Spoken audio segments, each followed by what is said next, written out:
Leo stared at Kevin's resolute expression, momentarily taken aback. I told you, you don't have to decide this fast.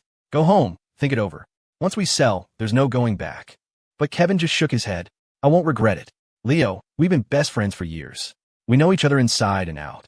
Besides, if it wasn't for your idea, there's no way we could have each banked tens of thousands of dollars in one summer. I never would have had the chance to even start that video channel. He paused, a small smile playing on his lips. So if you're saying you have a better plan, I don't see any reason to hesitate. I trust you. Hearing that unwavering trust, Leo couldn't help but laugh, a wave of warmth washing over him. He pressed his lips together. All right then, ask Clara to help you dig up the social media accounts of the people still selling stuff in the Black Fork region. We'll start sending them DMs. You got it. After parting ways with Kevin, Leo headed straight for room 405 in the Fletcher Arts and Design building. The door was closed, and a small plaque was affixed to it. Starfall Studios. They actually turned a classroom into a studio. Leo was surprised, his perception of Sean Zhao's operation shifting. Renting a classroom on campus wasn't just about the money. The real challenge was getting the university administration to sign off on it. You could have all the cash in the world, but without the right connections, they wouldn't give you the time of day. Just as Leo reached for the doorknob, a girl's voice sounded from behind him. Hey, this classroom has been leased as a private studio. Only members are allowed inside. Leo turned to see a girl with burgundy hair standing there. She wore a crop top and a form-fitting denim miniskirt, casually chewing gum. One hand was on her hip as she blew a lazy bubble, then popped it with a soft smack, pulling the gum back in her mouth. Leo's eyes flickered over her bold outfit for a second before he answered politely. I'm here to see Sean Zhao. Looking for Sean?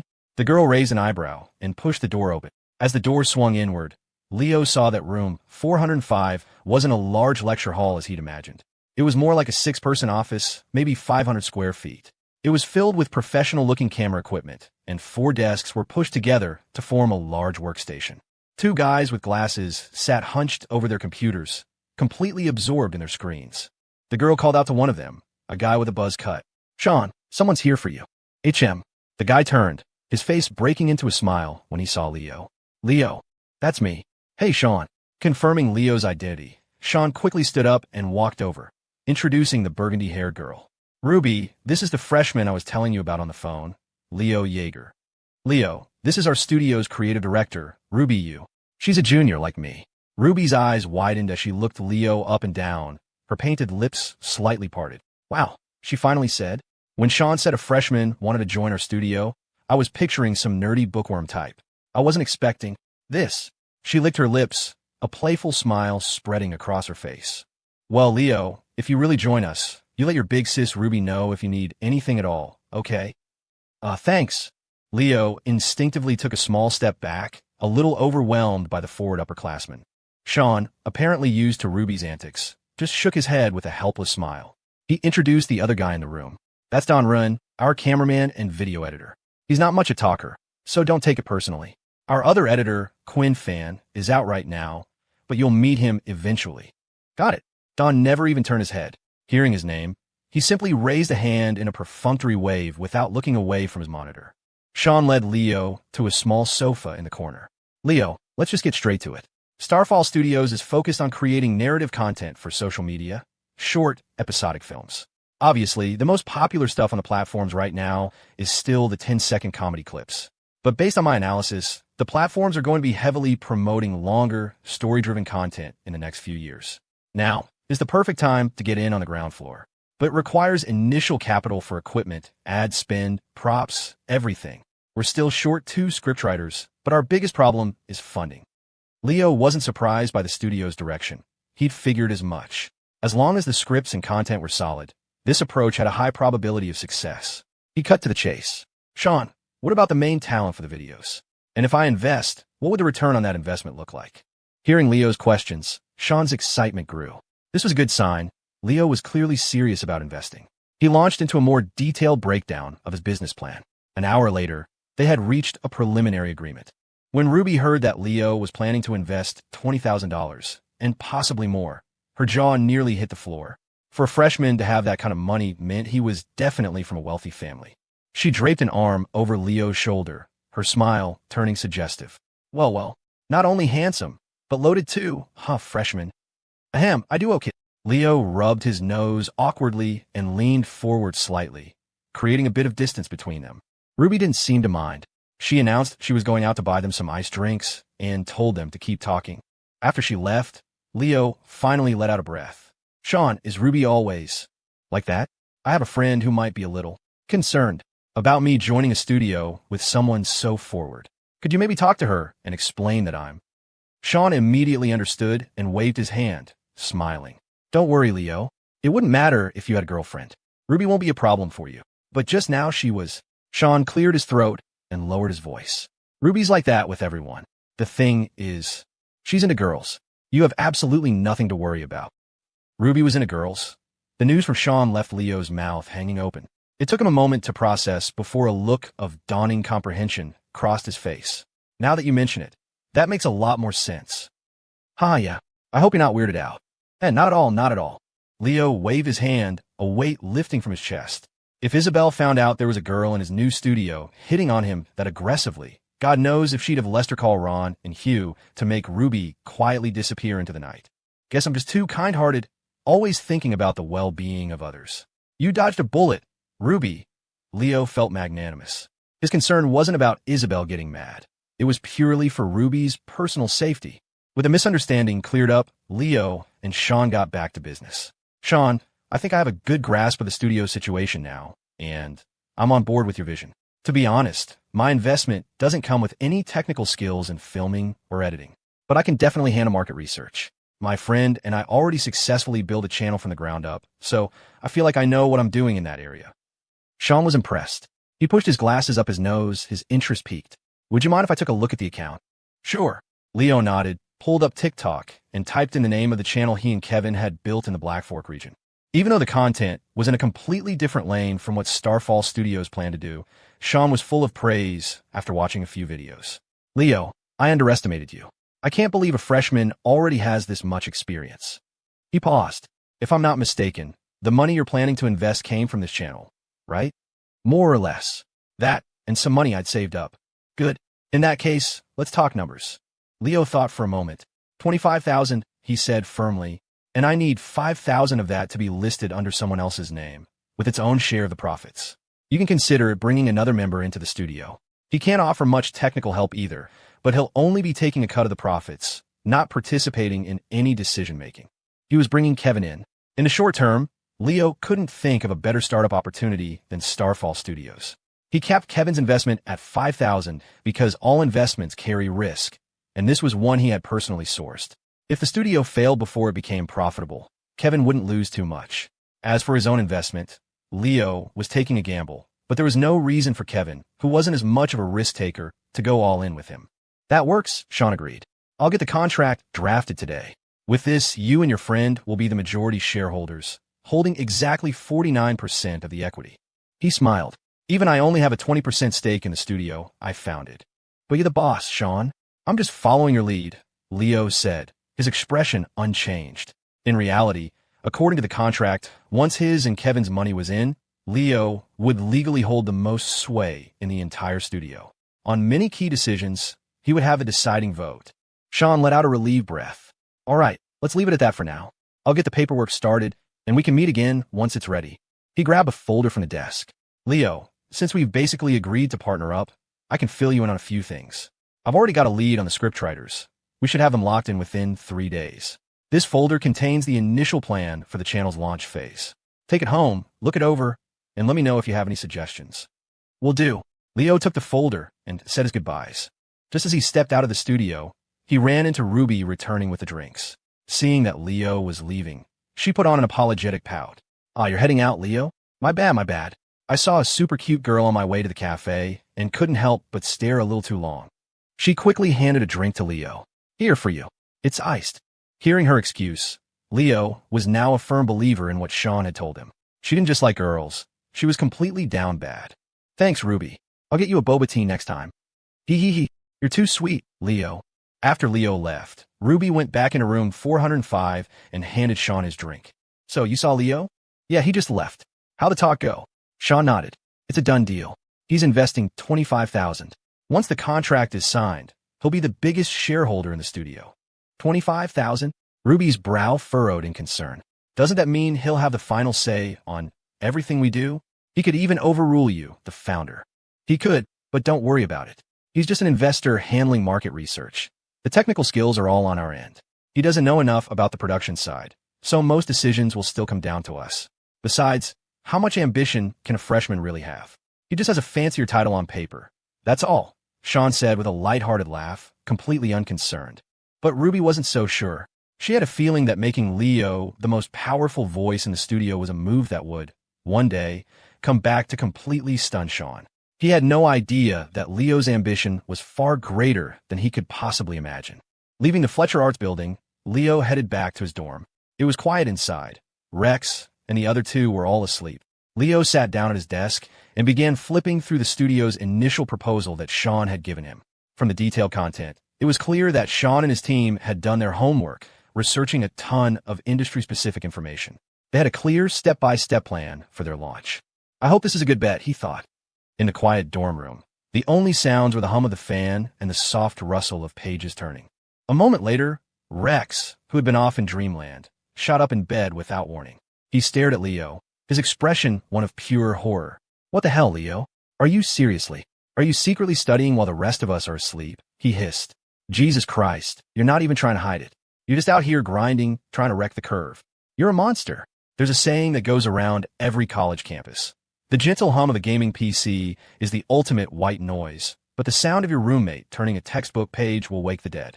That was precisely why Rex had jolted awake. The dorm had been silent, and Leo had been so engrossed in the document that Rex's sudden outburst made him jump. Jesus, man, you have 0 startup frames. You scared the crap out of me. Leo shot back, annoyed, but Rex just stared at him, eyes wide. Leo, are you really studying? I thought we all agreed to slack off together. Studying what? It's a business proposal for a studio. It has nothing to do with school. Go back to sleep. Really? Swear on it. If you're lying, then you and Isabel Thornton are no longer purely platonic good neighbors. I swear. Shit, I'm still half asleep. I almost forgot you two aren't platonic anyway. Rex refused to believe him. He scrambled down from his bunk and scurried over to Leo's desk. Only after confirming it wasn't a textbook did he breathe a sigh of relief. Phew, Leo, I almost thought you were a traitor to this dorm. You can have a girlfriend, you can game all night, but you absolutely cannot study alone. Dude, you really can't stand being one-up, can you? Leo was speechless. For the rest of the week, Leo was busy with classes. During his major-related courses, he'd listen for the key points while scrolling through his phone, analyzing different narrative-style social media channels. During his blow-off classes, he'd ignore the lecture entirely and focus on his research. For the large lectures he shared with Isabel, they'd sit in adjacent rows. On Wednesday evening, 2 things happened. First, the court-ordered settlement from his Aunt Brenda's family finally came through. Second, he received the drafted contract from Sean. Naturally, Leo didn't sign it immediately. He forwarded it to Walter Wallace, letting the professional lawyer review it for any unreasonable clauses or loopholes. It wasn't that he didn't trust Sean, it was just standard procedure. It's just business. Once Walter confirmed the contract was solid, Leo met with Sean on Thursday and signed the papers. All right, freshman, the contract is signed. Yeah, I'll wire the money within a week. After settling things with Sean, Leo drove straight to Cust, Kevin's university. Claire had already found the social media accounts of the remaining vendors in the Black Fork region. After some deliberation, Leo and Kevin sold their channel for $12,000. The account itself wasn't worth that much. The main value came from the passive income it would generate over the next few months from existing videos, at least $3,000, even without new content. Furthermore, as long as the new owner continued to post videos of similar quality, they could expect brand deals and views from the established follower base. So, $12,000 was an exorbitant price. Leo also told Kevin about the investment opportunity with Starfall Studios, offering him the $5,000 stake. Kevin accepted without a moment's hesitation. Leo, I honestly never thought that right after starting college, I'd be making enough money to not need an allowance from my parents and have over 10 grand in my pocket. Seriously, sometimes my dreams aren't even this good. I feel like we're the main characters in some web novel.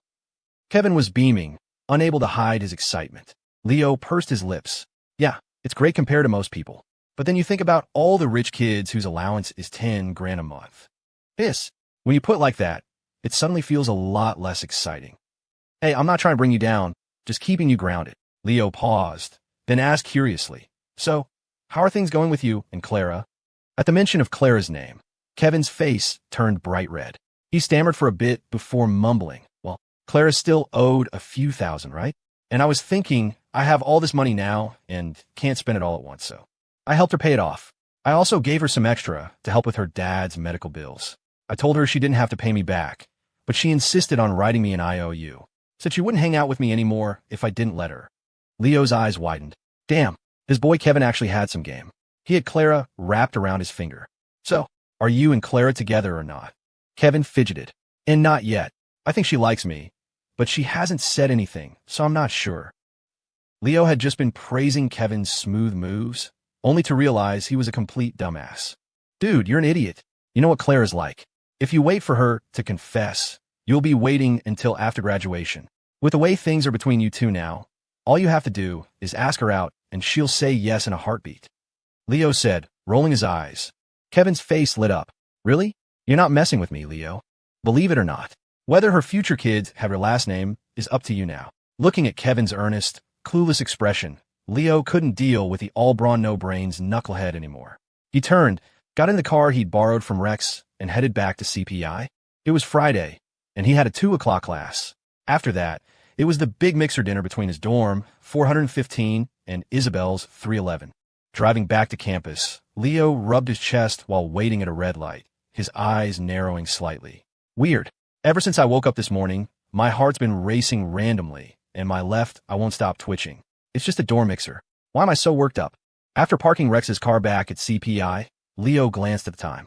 5 minutes until class started. He sprinted toward the lecture hall.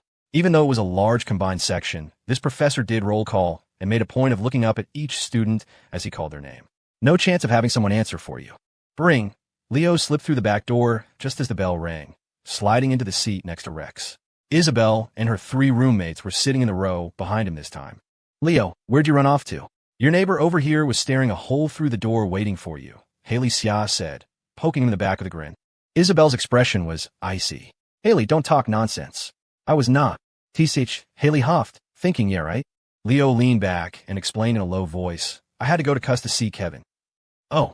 Isabel's face remained cool, but the flicker in her eyes betrayed her. Sitting next to Leo, Rex heard the exchange and scoffed. In a voice only Leo could hear, he muttered, Are you two both allergic to admitting you care? Her roommate's right. Before you got here, Isabel kept looking back and forth between the front and back doors, and now she's denying it. Dude, how would you know if I'm allergic or not? You kissed me, Leo retorted, then tossed Rex's car keys back to him. Nice car. Since you're so rich, you should buy me one sometime. I'm a rich kid, not your damn sugar daddy. Since it wasn't one of his major courses and he'd been running around all week, Leo decided to put his head down on the desk for a quick nap. But with Isabel sitting behind him today, he wouldn't get to smell her hair. When she sat in front of him, he loved to playfully wind a strand of her hair around his finger.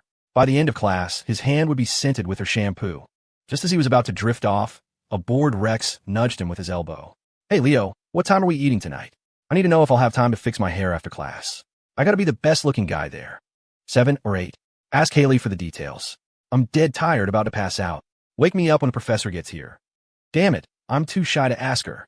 As Rex continued to ramble, Leo finally drifted off. He didn't know how much time had passed when he felt someone kicking his leg under the desk.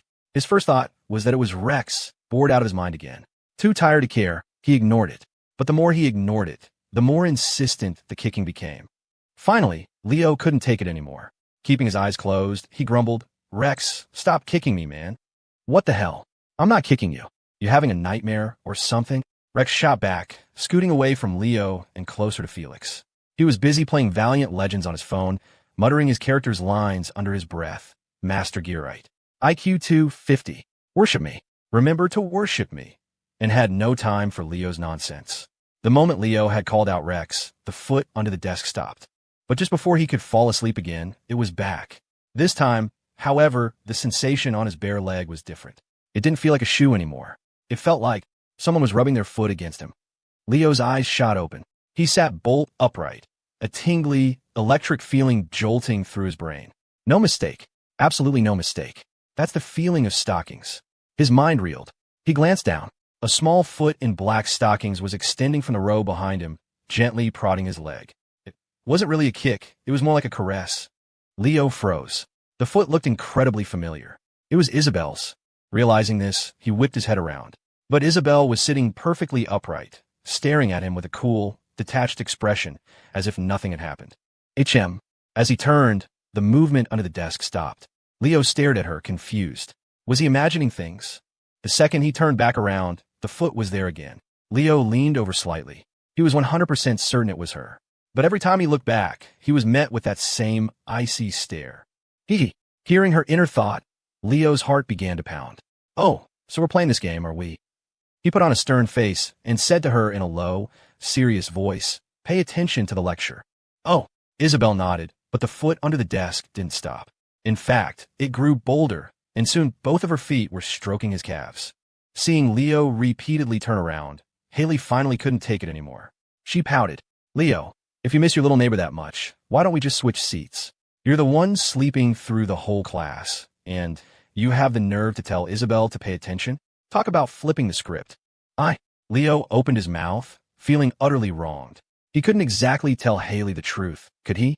"Hey, your roommate is busy playing footsie with me under the desk with her stocking-clad feet." Defeated, Leo turned back to the front. Under the desk, Isabel grew even more brazen, clearly enjoying teasing him. Leo's sleepiness was completely gone, replaced by a restless heat spreading through his body from the touch of her feet. His mind was racing. Finally, the class ended. Leo shot up from his seat, grabbed Isabel by the arm, and pulled her out into the hallway. Seeing that she was about to get her comeuppance, Isabel's confident demeanor finally cracked. She shrank back, her eyes darting around nervously. "Leo, class is over. I need to go back to my dorm. Please let me go." Leo gave her a meaningful look. "Back to your dorm? First, you tell me, what exactly were you doing under the desk during class?" "I wasn't doing anything." Her voice was defiant, but her posture wasn't. She even lifted her chin, trying to bluff her way through with her usual cool facade. Leo just snorted and glanced down at her black stocking feet. "You must have rubbed a hole in those things by now. You try that again, and I won't be so nice about it." "Oh no, what are you going to do? Put in your mouth." "You must have rubbed a hole in those things by now. You try that again, and I won't be so nice about it." "Oh no, what are you going to do? Put in your mouth." Leo's brain short-circuited. Clunk. He stared at Isabel, stunned into silence for a full 10 seconds. He never, in a million years, would have imagined that her 98-degree mouth could produce a statement that was 150 degrees explosive. The deadliest part was her expression, still as cool and detached as ever. If he hadn't heard it with his own ears, he would have thought he was hallucinating. Leo swallowed hard, a muscle in his cheek twitching. Who taught you to say something that wild?" "Haley, she's talking nonsense. You can't put a foot in your mouth." Isabel tilted her head, her eyes filled with genuine confusion. "But Haley said you guys like it when a girl's foot is in black stockings." Just as Leo was scrambling for a rebuttal, Haley, Zoe, and Jesse walked out of the classroom. They waved at Isabel. "Isabel, time to go. We have to get ready for dinner tonight." "Okay, coming." Isabel glanced at Leo one last time before hurrying off to join her friends. A moment later, Leo finally snapped out of it, staring at the back of the real culprit, Haley. "TSK, my neighbor hangs out with her, and she's bound to pick up some interesting things." "Leo, what are you mumbling about over here?" Rex asked, walking up beside him. Leo replied, automatically, "Isabel wanted to put her stockinged foot in my mouth." "Leo, that's not even funny. Everyone knows Isabel is an ice queen. She wouldn't just not do something like that. She wouldn't even say it." Rex looked at him disdainfully, figuring Leo was still half asleep. Leo snorted silently. "Huh, you don't believe it? Hell, I barely believe it. But I damn well heard her say it. Hey Ned, what do you think? Is my hair on point or what?" After getting ready, the guys from dorm 415 were waiting for a message from girls. Rex, who had spent a full hour in the bathroom, emerged and eagerly sought Ned's opinion. The ever-honest Ned glanced over and exclaimed, "Looks just like the bird's nest back home." "Fuck you." Rex's face went pale, and he nearly fainted from the insult. He took several deep breaths before retorting, "You hick, what do you know? This is the effortlessly messy look. It's all the rage online right now." Ned and Leo weren't interested, but Felix's eyes lit up. He hesitated for a moment before saying, "Hey, Rex, can you do my hair too? I mean, I'm having dinner with Zoe." Finally, someone with taste. Rex beamed, telling Felix to shower him with a few more compliments before he'd work his magic. Felix was uncharacteristically generous with his praise today, making Rex grin from ear to ear. Once Felix also had a stylish coif, the four guys from 415 marched out to wait by the campus gate. Rex kept flicking his hair and conspicuously raising his wrist to flash his expensive watch. He was trying his absolute hardest to look cool, but no one was paying him any attention. Leo checked the time. It was already 7. Being a Friday, the food truck park and all the restaurants would be packed. If they were any later, they might not find a table for 8. He pulled out his phone and texted Isabel. Leo, you guys ready? She replied almost instantly. Isabel, Jesse and I are. We're already downstairs. Leo, what about Zoe and Haley? Isabel, Haley said she's on her eyeliner. Leo? Finally, at 7:30, the 4 girls from dorm 311 arrived. Whoa, okay, maybe the wait was worth it. They never wear this much makeup to class. Today is. Felix was completely stunned when he saw Zoe and the others in full makeup. Even Rex was baited. Unfortunately for him, Jesse was average-looking, while Isabel and Zoe were clearly Leo and Felix's types, which only left Haley. Haley was also very attractive, but she wasn't Rex's type. Isabel walked coolly over to Leo, her lips parting slightly. Leo, do I look pretty? You look amazing today. As expected of my neighbor, Leo praised her without hesitation. Soon, the group hailed a couple of cars and headed off to the restaurant, a popular barbecue joint.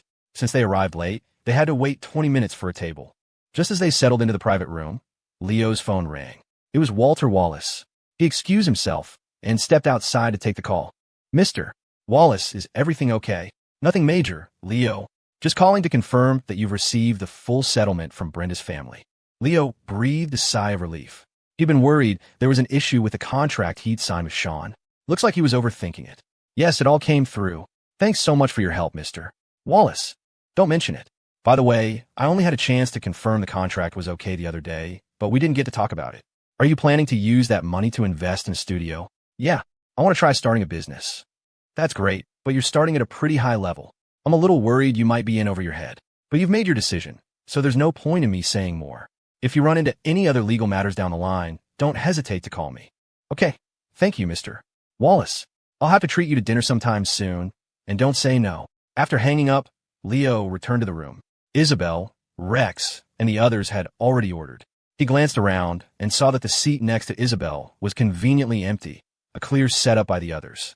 Without a shred of hesitation, he sat down beside her. Just then, Haley suggested, Leo, you 4 guys can all drink, right? How about we get some beer? Of course. My tolerance is no joke. Rex was the first to speak up, full of confidence. Leo and the others shot him looks of pure disdain. At the last dinner, Rex was the first one to get wasted.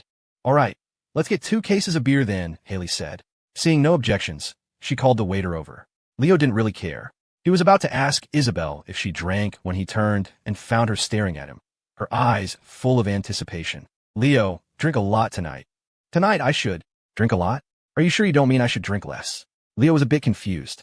Most couples, neighbors, would tell each other to take it easy on the alcohol. Why was Isabel flipping the script and encouraging him to drink more?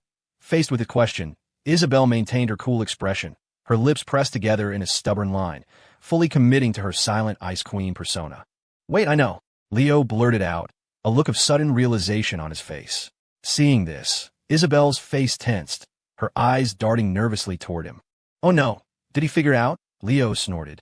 Though he wasn't wearing glasses, he mimicked pushing up a pair of imaginary frames, a glint of white light seeming to reflect off the non-existent lenses, as if he'd just cracked a case. Huh, I remember now. Last time I got drunk, you secretly. Secretly what? Isabel's hands tightened on the hem of her skirt, her gaze anxious. Had he finally remembered what happened all those weeks ago? But Leo's next words made her instantly relax. You secretly smeared lipstick all over my mouth. You probably didn't dare to take a picture last time. Now that you know I'm completely out of it when I'm drunk, you're planning to do it again, but this time with photographic evidence. He paused, looking smug. But your little plan is going to fail. Last time was hard liquor. This is beer. You can't get drunk on beer. Whatever makes you happy, Leo, Isabel muttered. You big idiot. But Leo was convinced he was a genius who had instantly seen through her cunning plot. Soon, the food and beer arrived. After a toast, everyone dug in. At first, the guys from 415, aside from Leo, were all a bit shy and quiet. In contrast, Haley and the other girls were completely at ease, chatting about whatever they wanted. After a few beers, Rex, who had zero tolerance, was filled with liquid courage, and his mouth started running. You guys probably don't know this, but I drove a Mercedes to school. I was going to drive you all to dinner tonight, but there were too many people. Next time, though, if you need anything, just call me. I'll be your personal chauffeur. Leo's lip twitched, and he quickly shot a look at Ned. Ned, sitting next to Rex, understood immediately and tugged on his shirt under the table, whispering, "Rex, knock it off. We're not in the dorm. Stop talking crap, it's so cringe." But Rex was already on another level and wouldn't listen. The girls just giggled at his bragging. Haley, in particular, found him amusing. Even though his jokes were obvious, he was good at livening up the atmosphere. When Rex went to the bathroom mid-meal, Haley said with a smile, "Leo, your roommate Rex is pretty funny. Pretending to be a rich kid and using those over-the-top lines to make everyone laugh." Hi, yeah, right. Leo exchanged a glance with Ned and Felix, and they all forced a dry laugh. Well, damn. The reason no one thought Rex was being an obnoxious tryhard was because they all thought he was just joking around. They'd all seen posers pretend to be rich, but they'd never seen a genuinely rich kid get mistaken for a class clown for telling the truth. Meanwhile, Felix was trying his best to strike up a conversation with Zoe.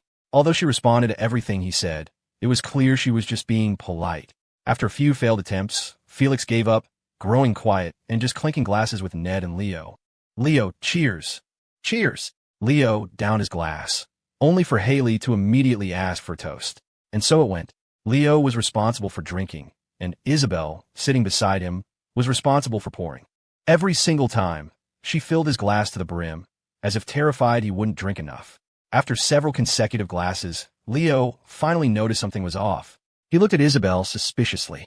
"You keep pouring me this much. Are you that afraid I won't get drunk tonight?" "I'm not." "Then why do you keep filling it to the top?" Isabel narrowed her eyes and said crisply, "I'm afraid you're thirsty." The logic was flawless. Leo stared at her, exasperated. "You're not drinking, you're just making me drink. Don't you know you can't get drunk on beer, but you can get really bloated?" "Oh, then I'll have a glass too." Perhaps Isabel felt her attempts to get him drunk were becoming too obvious. So, having not touched a drop all night, she decided to have a drink herself. That way, she could keep encouraging him. Halfway through the meal, Isabel noticed that even after 3 full bottles of beer, Leo showed no signs of being drunk. He wasn't even flushed. She finally accepted that he was right. He wouldn't get drunk on beer. She puffed out her cheeks, gave up her plan, and shifted her focus to the grilled meat. She'd been so busy trying to get Leo drunk, she hadn't eaten a thing. "Leo, I want that one." "Okay, I'll grill it for you." Leo casually started grilling the pork shoulder she wanted. The last few times they'd gone for hot pot or skewers at the food truck park, he had always been the one to grab things for her. It had become a habit. But for Haley, Zoe, and the others, it was a baffling sight. "Hello. You claim to be purely platonic good neighbors, but you're acting just like a couple. In front of everyone." Well, Leo, I thought you said you and my Isabel were just neighbors. Why are you grilling meat for your neighbor?" Haley teased. Leo was completely unfazed. "We're neighbors. What's wrong with grilling some meat for her? I'd do it for any friend." "Really?" Haley raised an eyebrow, her tone playful. "Then grill one for me too." Yeah, Leo, I want some too." Rex, already drunk, slurred from across the table. "You two have perfectly good hands. I'm not going to spoil you. Grill it yourselves." Question mark. Haley was dumbfounded. She let a huff. "TCH, Leo, you just spoil Isabel. My uncle spoils her. It has nothing to do with me." Leo remained calm. Seeing the pork was cooked, he quickly picked it up with his chopsticks and placed it on Isabel's plate. Isabel's eyes sparkled as she began to eat it in small bites. Everyone at the table was in awe of Leo's shamelessness. After all that, he was still sticking to the good neighbor's story. Haley rolled her eyes, her voice full of conviction. "You two are definitely using us as part of your little game, aren't you?" As the dinner party wound down, everyone had mostly stopped eating and was just chatting and drinking. Suddenly, a loud thump made them all jump. They looked over to see Rex's head planted firmly on the table, passed out cold. He was still mumbling, "Tonight's on me." Everyone stared, dumbfounded. Leo was in shock. "Holy shit, is it actually possible to get drunk on beer?" Felix and Ned covered their faces, embarrassed in front of the girls. "Ahem, sorry about him." "Hey, he said his tolerance was great, but he drank less than I did," Zoe said, giggling at the sight of the unconscious Rex. Rex's downfall, however, reignited a spark of hope in Isabel, who had given up on her mission. She immediately grabbed a bottle and started refilling Leo's glass again. "Leo, come on, drink up." "I'm not drinking." Isabel's face was dead serious. "Yes, you are. You're thirsty. Drink."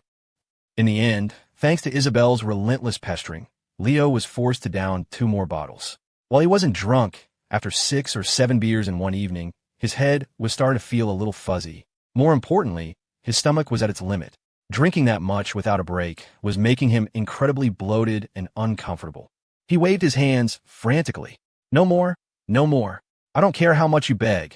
I can't drink another drop. My stomach's going to explode. Oh, okay then. Isabel sighed, a little disappointed. Rex can get drunk, but little Leo can't. I must not be trying hard enough. Hearing her thoughts, Leo swallowed hard. What kind of little demon was she? At 10:30, the group finally left the restaurant.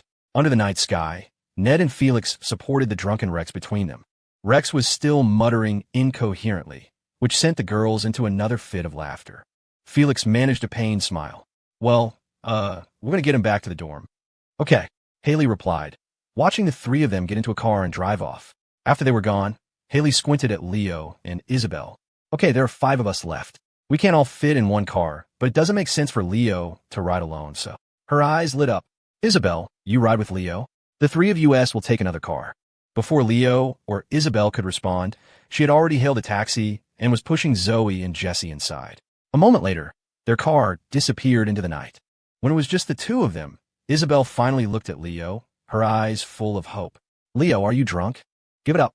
Only Rex can get drunk on beer, Leo said, pursing his lips. He was still convinced she was just waiting for him to pass out, so she could ambush him with lipstick again. Hearing his answer, Isabel pouted, clearly let down. Finally, they hailed another car and headed back to CPI. Inside the campus gates, they walked toward the girls' dorms under the dark sky. Isabel trailed behind Leo, her pace deliberately slow. The campus was quiet at 11, the only sound the occasional chirping of cicadas. In the moonlight, their shadows stretched long on the pavement. She hadn't said a word, but it was obvious she didn't want to go back to her dorm just yet. Seeing right through her, Leo chuckled and said casually, even though I'm not drunk, my head's still a little fuzzy. As my neighbor, it wouldn't be too much to ask for you to walk with me to the track to clear my head, right? Not at all. Little Leo, you're the one who asked me. A small smile played on Leo's lips. You wanted to go too, but you just wouldn't say it. You had to make me the bad guy with the unneighborly thoughts. The lights at the track were already off, with only the faint moonlight illuminating the ground. They could occasionally see couples emerging from the small grove of trees nearby. This time, Isabel was the one to speak first. Leo, what have you been busy with all week? I invested in a media studio started by Junior. I spent most of my free time this week signing contracts. Oh, and Kevin and I sold the channel we started in the Black Fork region. Oh, no wonder you haven't been asking your neighbor to go for walks at night. Her voice was cool, but it carried a hint of loneliness. How could Leo not see it? He put his hands behind his head and said nonchalantly, well, the contract stuff is all done, so my evening should be free. I can ask you to go for walks anytime. Once I get to know the people at the studio better, you can come visit. They have computers there. When no one's around, we can play some games. Oh, there's a female upperclassman. Leo's eyes widened. Damn it.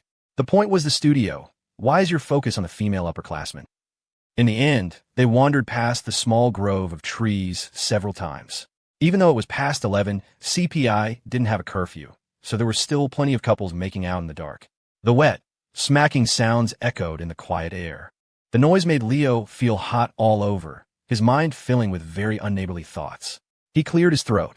Ahem, it's getting late. I should walk you back to your dorm. When they arrived in front of the girls' dorm, Isabel suddenly pointed to a wooden bench nearby. Leo, my feet hurt. I want to rest for a bit. Huh? We're just a few steps from the dorm. You're wearing a skirt. You'll get eaten alive by mosquitoes if you sit there. Isabel didn't say anything. She just looked at him with her big, shimmering eyes. Unable to resist her silent form of begging, Leo caved instantly. No problem. Sit. Let's go sit. Watching Leo walk quickly toward the bench, Isabel seemed to make a decision, her breathing growing heavier. She took a deep breath, licked her lips, and hurried to catch up. Under the dark sky, Leo and Isabel sat on the wooden bench near her dorm. The only sound was the occasional chirp of cicadas. Isabel slipped off her shoes, letting her feet dangle in the air. The usual coolness was gone from her face, replaced by a serene expression. In that moment, Leo saw her not as the untouchable campus queen or the heiress to the Thornton fortune, but simply as a beautiful girl next door. Thump, thump, thump. Looking at her profile, Leo's heart began to race, and his left eyelid started twitching again. He'd felt it since he woke up that morning, but he still couldn't figure out what it meant. In the silence, Isabel suddenly spoke. Leo. Yeah? What's up? Leo calmed his racing heart and looked at her. Isabel pursed her lips, staring at him with a faint smile. Neighbor, boyfriend, what's the difference between those two relationships? Leo hadn't expected her to bring up such a sensitive topic. The difference between a neighbor and a boyfriend? To most people, the two were worlds apart. But for him and Isabel, the lines seemed to be blurred. Leo thought for a moment before answering seriously. Well, the difference is pretty big, depending on how you look at it. But simply put, a good neighborly relationship can be the strongest kind of friendship. A romantic relationship involves love. There's no element of like between purely platonic neighbors, but a couple likes each other. I guess that's the biggest difference. Is that so? Yeah. Why do you ask all of a sudden? Isabel just shook her head, the smile never leaving her face. She propped herself up with her hands on the bench, swinging her feet back and forth. Leo couldn't guess what she was thinking. He couldn't even hear her inner thoughts.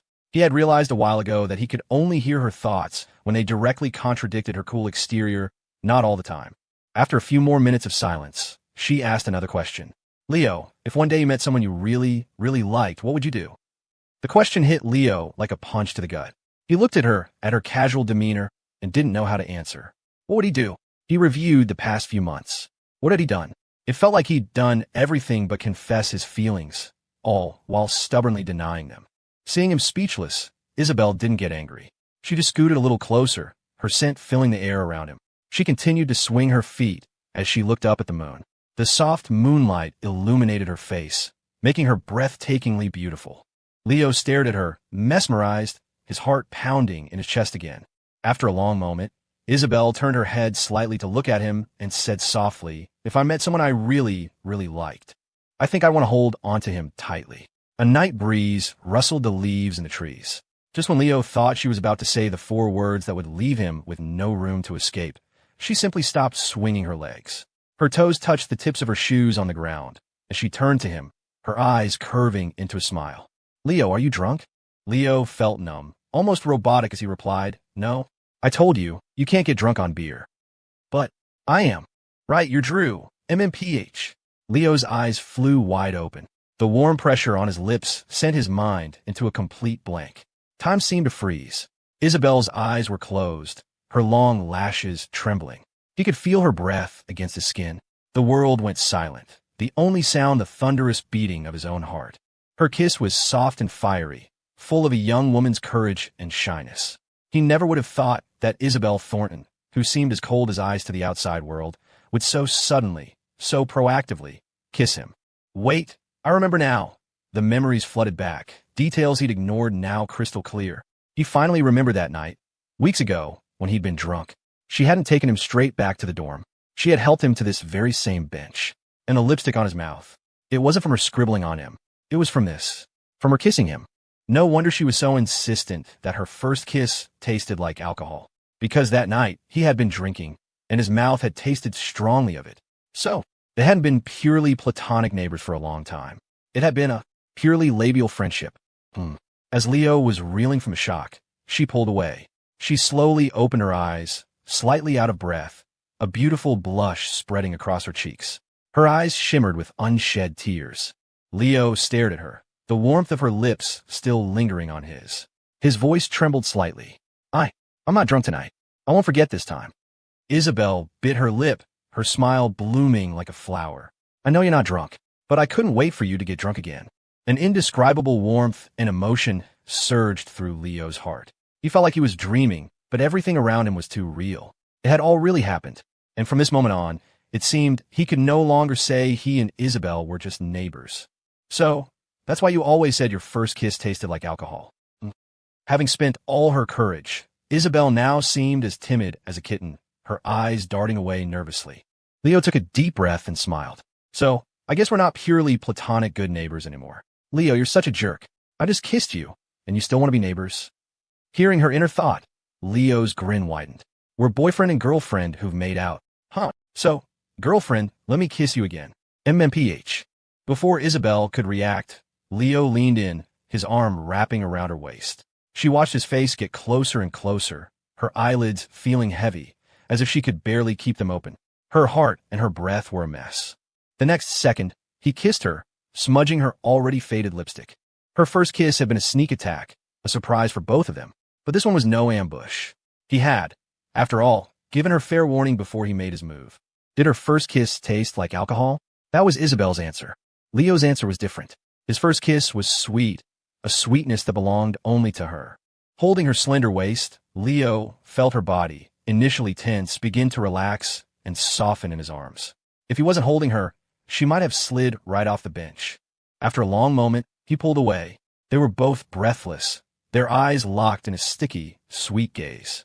He looked at her flushed face, his mind filled with her soft, internal monologue. Leo kissed me. Leo kissed me. Leo, am I your girlfriend now? I'm your girlfriend. Leo, don't you ever lose me. Leo, you're back late. Did you guys go somewhere else after we left? Felix asked, just coming out of the bathroom as Leo pushed open the dorm room door. Leo shook his head, then wiped his mouth with the back of his hand. No, not really. Holy shit, what is that lipstick on your mouth? Did you make out with Isabel Thornton? Felix immediately spotted the smoking gun, his eyes going wide with a magnitude 10 earthquake. His shout got the attention of Ned, who was already in bed.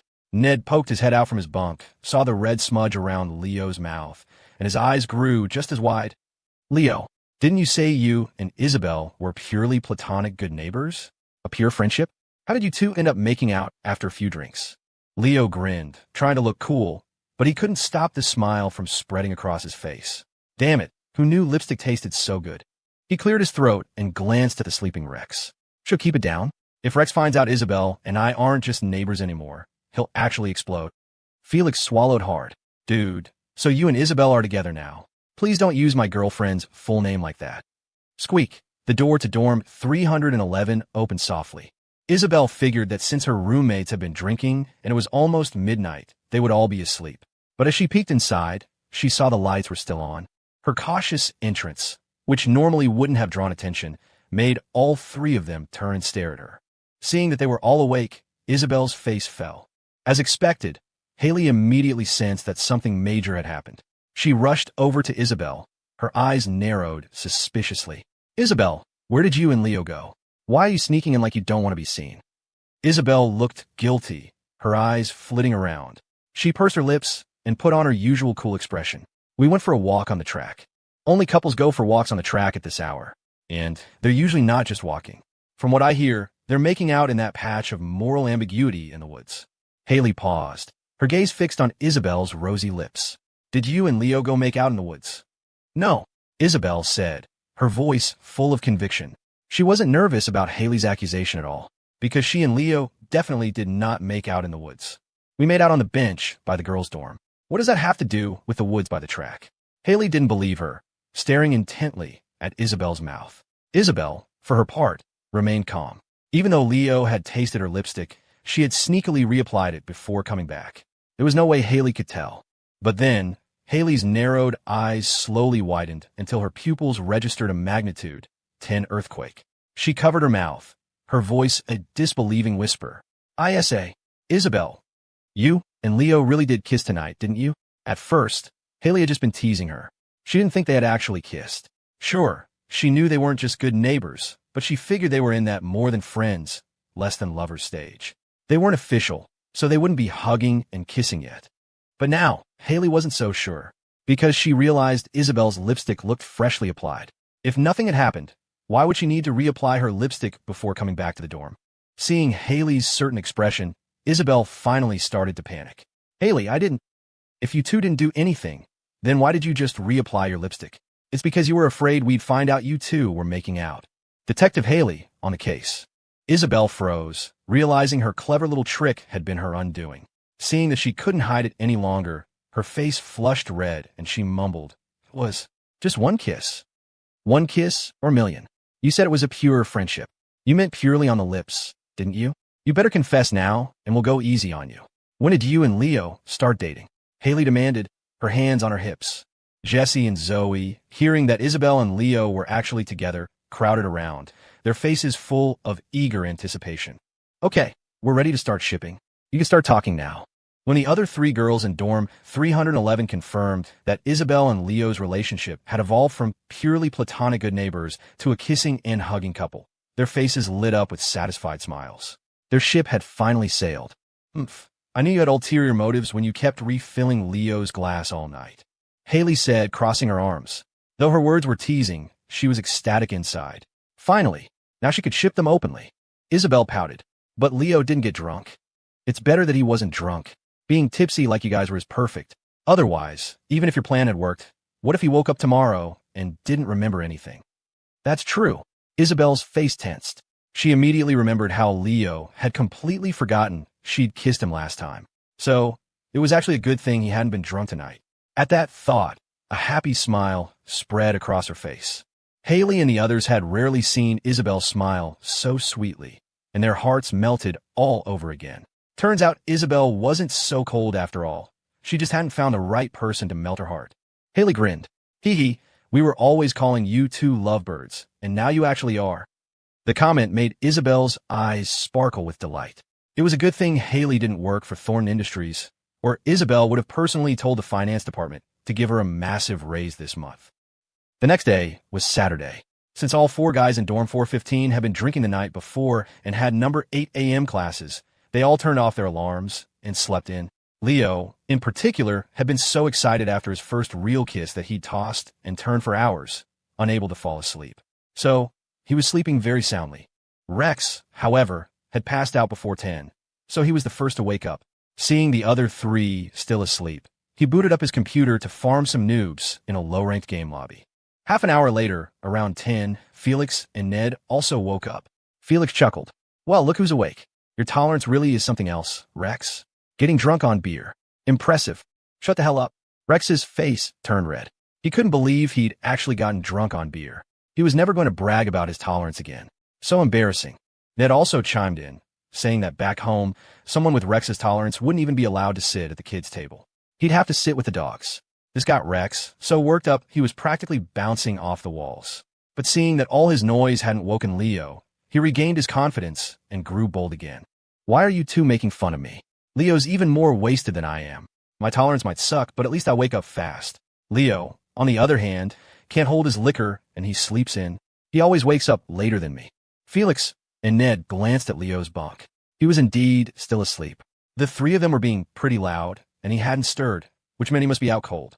Rex had been unconscious and didn't know what happened later that night, but Felix and Ned did. They immediately guessed that the reason Leo was still asleep was because he'd been too excited to sleep and had stayed up late. If I knew it, I'm definitely not the one with the worst tolerance in this dorm. Seeing the other two go quiet, Rex thought he had them cornered and started rambling on, saying he might have to sit with the kids, but Leo was the one who belonged with the dogs. Ned couldn't take it anymore. He said in a low voice, Rex, Leo wasn't even drunk. You're the only one who can get drunk on beer. Nonsense. If he wasn't drunk, why is he still asleep? Is it so hard to admit my tolerance is better than his? Ned hesitated, but ultimately decided to tell Rex the truth. Actually, Leo and Isabel officially got together last night. I think they even made out. He was probably too excited to sleep. Leo and Isabel were together. They made out. Too excited to sleep. Rex stood frozen, his mind buzzing. The words were all English, but strung together they made no sense. Shit, this can't be real. Rex forced a smile, but it looked more like a grimace. He turned to Felix, his voice trembling. Felix, tell me. Tell me Ned is lying, right? I know it's true. Ah! Rex let out a shriek like a firework, then collapsed to his knees in despair. No matter how deeply Leo was sleeping, Rex's piercing scream was enough to wake him. What the hell? Who's screaming their head off in here this morning? Leo sat up in bed, grumbling, and saw Rex kneeling on the floor in utter despair, with Felix and Ned looking at him sympathetically. Damn, Rex, what's wrong? I mean, getting drunk on beer is embarrassing, but you don't have to be this dramatic about it. A low tolerance can be cute. Leo, I hate you. Leo was confused and looked at Felix and Ned for an explanation. Felix gave a wry smile. He found out about you and Isabel. I don't think he's taking it well. Oh, Leo chuckled, relieved it was nothing serious. But thinking back to the 2 kisses he'd shared with his neighbor last night, he couldn't help but savor the memory. He just couldn't believe she had already kissed him weeks ago, and he'd been naive enough to think she was just messing with him with lipstick. Wait a second. It's not technically wrong. Applying it directly with her mouth still counts as applying it, right? Leo froze for a second, then had to hand it to her. That clever girl. No wonder she wasn't nervous at all when he'd questioned her back then. Meanwhile, Rex was still on his knees, his face a mask of misery. Leo, how could you? We were supposed to be single together, and you went and got a girlfriend behind my back. I don't even have a girlfriend yet. After getting washed up, Leo finally checked his phone. He had a message from Isabel, sent an hour ago. Isabel, Leo, are you up? He quickly replied. Leo just woke up. What are you doing? He expected to wait a while for a response, but it was as if she had been waiting by her phone. The reply was instantaneous. Isabel, I was going to ask my boyfriend to get breakfast, but now Lester is driving me back to the estate. My dad is in Crestview. Leo, then does my girlfriend want to get lunch? Isabel, your girlfriend won't be back on campus until tonight. Leo couldn't help but smile at the messages. Before, they had been so secretive. Now that they were together, they couldn't seem to emphasize their boyfriend and girlfriend status enough. Hearing she wouldn't be back until the evening, he had to let it go. Leo, all right then, girlfriend. We'll get dinner tonight. Miss, you seem to be in a particularly good mood today. It's been a long time since I've seen you this happy, Lester said, his eyes glancing at the rearview mirror. Isabel Thornton had been smiling nonstop since she'd gotten in the car. He remembered the last time she'd looked this pleased was months ago, when he'd secured the lease on the house next to Leo Yeager's. Really? Isabel asked, her smile widening. Yes, miss. You truly look happy. Did something wonderful happen with Mr. Yeager? Lester, every day I spend with Leo is a happy day. I see, miss. Lester paused for a second. At his age, he could guess what that meant, and a sense of relief washed over him. Before, no matter how good Isabel's mood was, it would invariably turn cold and distant whenever they drove back to the estate to see her father and his second wife. But today, even with both of them waiting, her smile hadn't faded. Today was different. It seemed as Miss had finally gotten what she'd been wishing for with Mr. Yeager. No, he corrected himself. From now on, it would be Mr. Son-in-law. A few miles from the Thornton estate, Lester chose his words carefully. Miss, about that matter you asked me to look into, I have an answer. It was one of the maids. She got some information out of you. The maid works for Mrs. Thornton, so I can't fire her directly without upsetting your father. However, I've had the estate manager reassign her. He paused again. I also sent Hugh home for a month to think things over and docked his pay for 3 months. If you no longer wish to have him as part of your detail, I can handle the arrangements. Isabel wasn't surprised. Though she maintained a cool, aloof image with the staff, she was perceptive. She'd already had her suspicions before asking Lester to investigate. She sighed softly. It's all right, Lester. 1 month is enough. You don't have to dock his pay. But miss, this is... Lester had expected her to be lenient, but not this much. He was about to protest when Isabel spoke again. However, from now on, I don't want Ron and Hugh as my personal bodyguards. I'm in college now, and I'm rarely out and about by myself. And when I am, I have you and Leo. Let them stay at the estate like the rest of the staff. Isabel gazed out the window, her eyes glinting. She could be soft-hearted, but she couldn't tolerate betrayal. Lester was taken aback for a moment before nodding gently. I understand, miss. I'll begin looking for their replacements immediately. Lester, I said you're enough. For once, Lester shook his head, gently refusing her order. Miss, if this were 10 years ago, that would be fine. But I'm in my 50s now. I'm not as strong as I used to be. It's too dangerous for you to be without proper security. Isabel's brow furrowed. Nothing has ever happened before. I'll be fine without them. A flash of hesitation crossed Lester's face. He opened his mouth, then closed it, worried his next words could get him fired. But the thought of her safety won out. Miss, you're right, he said, his voice firm. But things are different now. How are they different? Mrs. Thornton is pregnant. Isabel's lips pressed into a thin line. She turned her head, watching the scenery blur past the window, and said nothing more. At the Crestview Polytechnic Institute cafeteria, Leo and his 3 roommates were eating while he flipped through the proposal Sean Shao had given him. Rex Gao, meanwhile, was still fuming, shooting resentful glares at Leo every few seconds. This bastard. How dare he get a girlfriend before me? Me. I'm the master picking up girls. Leo, I can't accept this, Rex finally blurted out. Leo didn't even look up. Can't accept what? How you got a girlfriend before me? I'm the undisputed pickup artist of room 415. Yeah, right, Leo scoffed. Not a single girl has asked for your number since the semester started. And you're a pickup artist? Is that supposed to be a joke? They just don't recognize quality when they see it. Rex insisted. Leo shrugged. Fine. I don't even try to pick up girls anyway. Isabel moved in next door on her own. She kissed me first. Then we made it official. So what? So nothing. I don't chase girls, but I have a girlfriend. Damn it. Rex was getting so worked up he couldn't even eat. Just then, Felix Fong pushed up his glasses and peered at the document in Leo's hands. What's that you're reading, Leo? You've been looking at it all week. Oh, nothing much. I invested in a startup run by a couple of upperclassmen.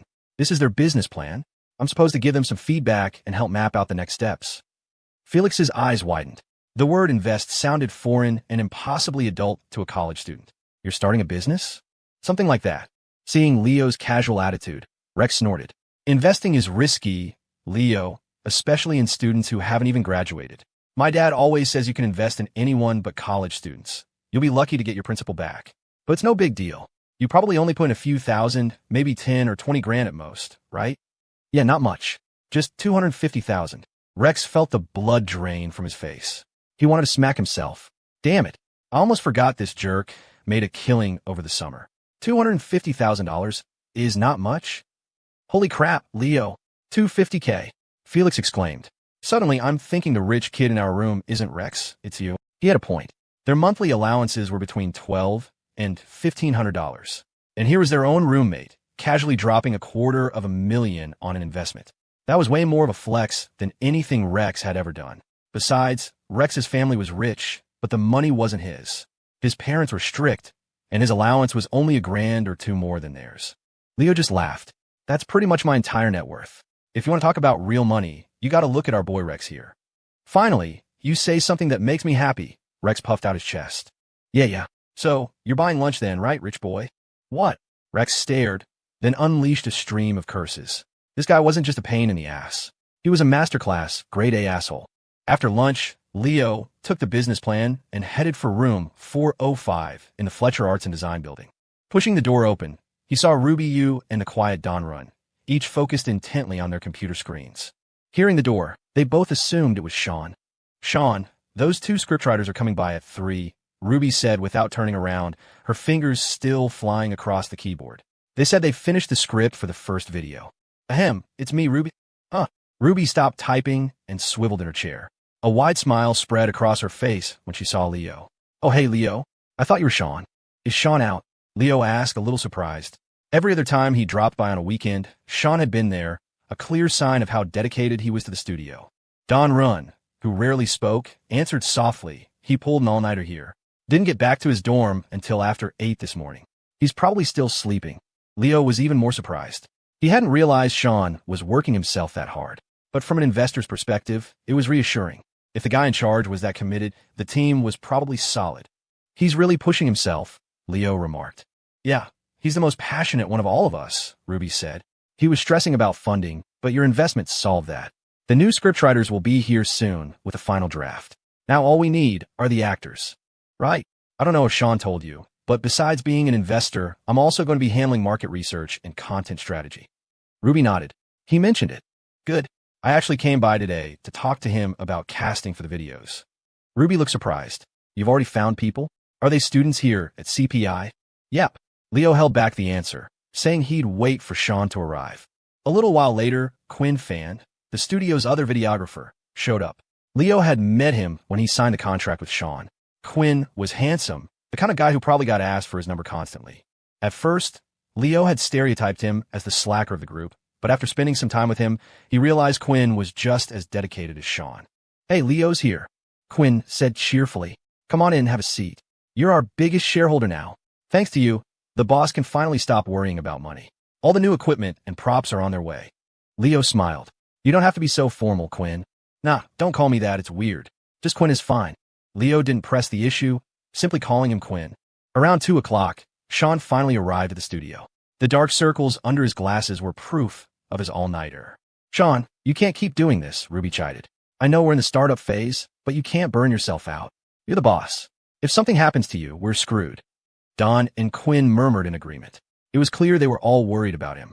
Sean, however, seemed unfazed. He rubbed his temples and looked at Ruby. Did you connect with the scriptwriters after I left this morning? Yep. They're both coming at 3. The first script is done. Sean nodded. Okay, so equipment and script are set. We just need to lock down the actors. Right, but Leo said he already has people in mind. Oh, Sean looked at Leo, intrigued. He'd been planning to spend the next few days finding a couple of professional short-form video actors.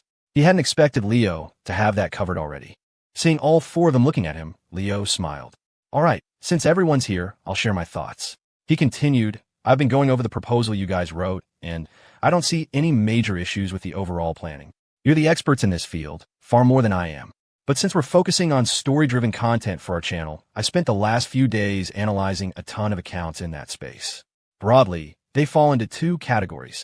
First, you have serialized, plot-driven videos that are released in episodes. Each one ends on a cliffhanger or a hook that makes viewers desperate for the next part. The follower loyalty is insane. Second, you have channels where one person plays multiple characters in self-contained skits. The videos aren't connected plot-wise, but the character archetypes are consistent. As Leo spoke, Sean nodded in agreement. The first type is extremely dependent on a flawless script, Leo went on. And you can't just abandon a long-form story if one episode flops. That would kill the channel. But shooting a complete series takes a lot of time and money, which is tough for a new studio like ours. We don't have the resources, and it's easy to burn out. The second type, the one-off skit model, is more forgiving. If a video bombs, it doesn't matter because the next one's a whole new bit. I think we should start with this model to build our audience. But this type of channel requires a consistent cast of actors, usually a small group playing multiple roles. He paused, then delivered his conclusion. So, I don't think we need to hire outside actors. I propose that Ruby plays the recurring female lead, and Quinn plays the main male lead. That way, we save money up front, and it makes it way easier for us to communicate about character development and plot points on the fly. After Leo announced his casting choice, the room fell into a stunned silence. Leo, you're not joking, are you? Ruby exclaimed. Leo shook his head. Of course not. If we hire actors, we need a long-term commitment. If we use other students, even if we pay them well, they won't have the same dedication as the founders. They might quit if something else comes up. And if we hire professional actors from off-campus, we have to sign a long-term contract to guarantee their availability. We just can't afford that right now. But if you and Quinn are the actors, none of those problems exist. Everyone was quiet, thinking it over. They knew Leo was right about the logistical issues. But the biggest problem was that neither Ruby nor Quinn had any on-camera experience.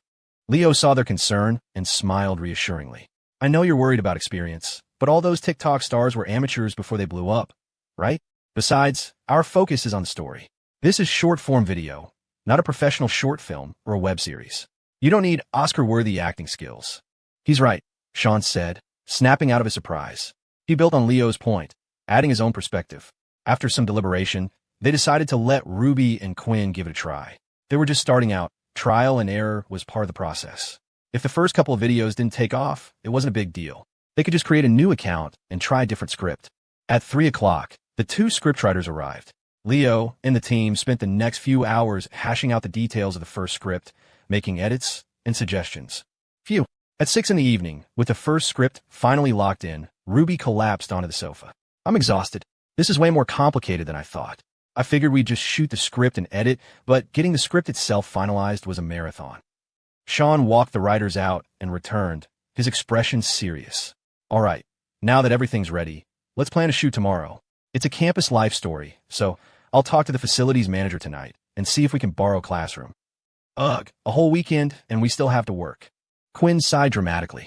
But when your work was also your passion, it wasn't really torture. Seeing their energy, Leo couldn't help but smile. Everything was falling into place.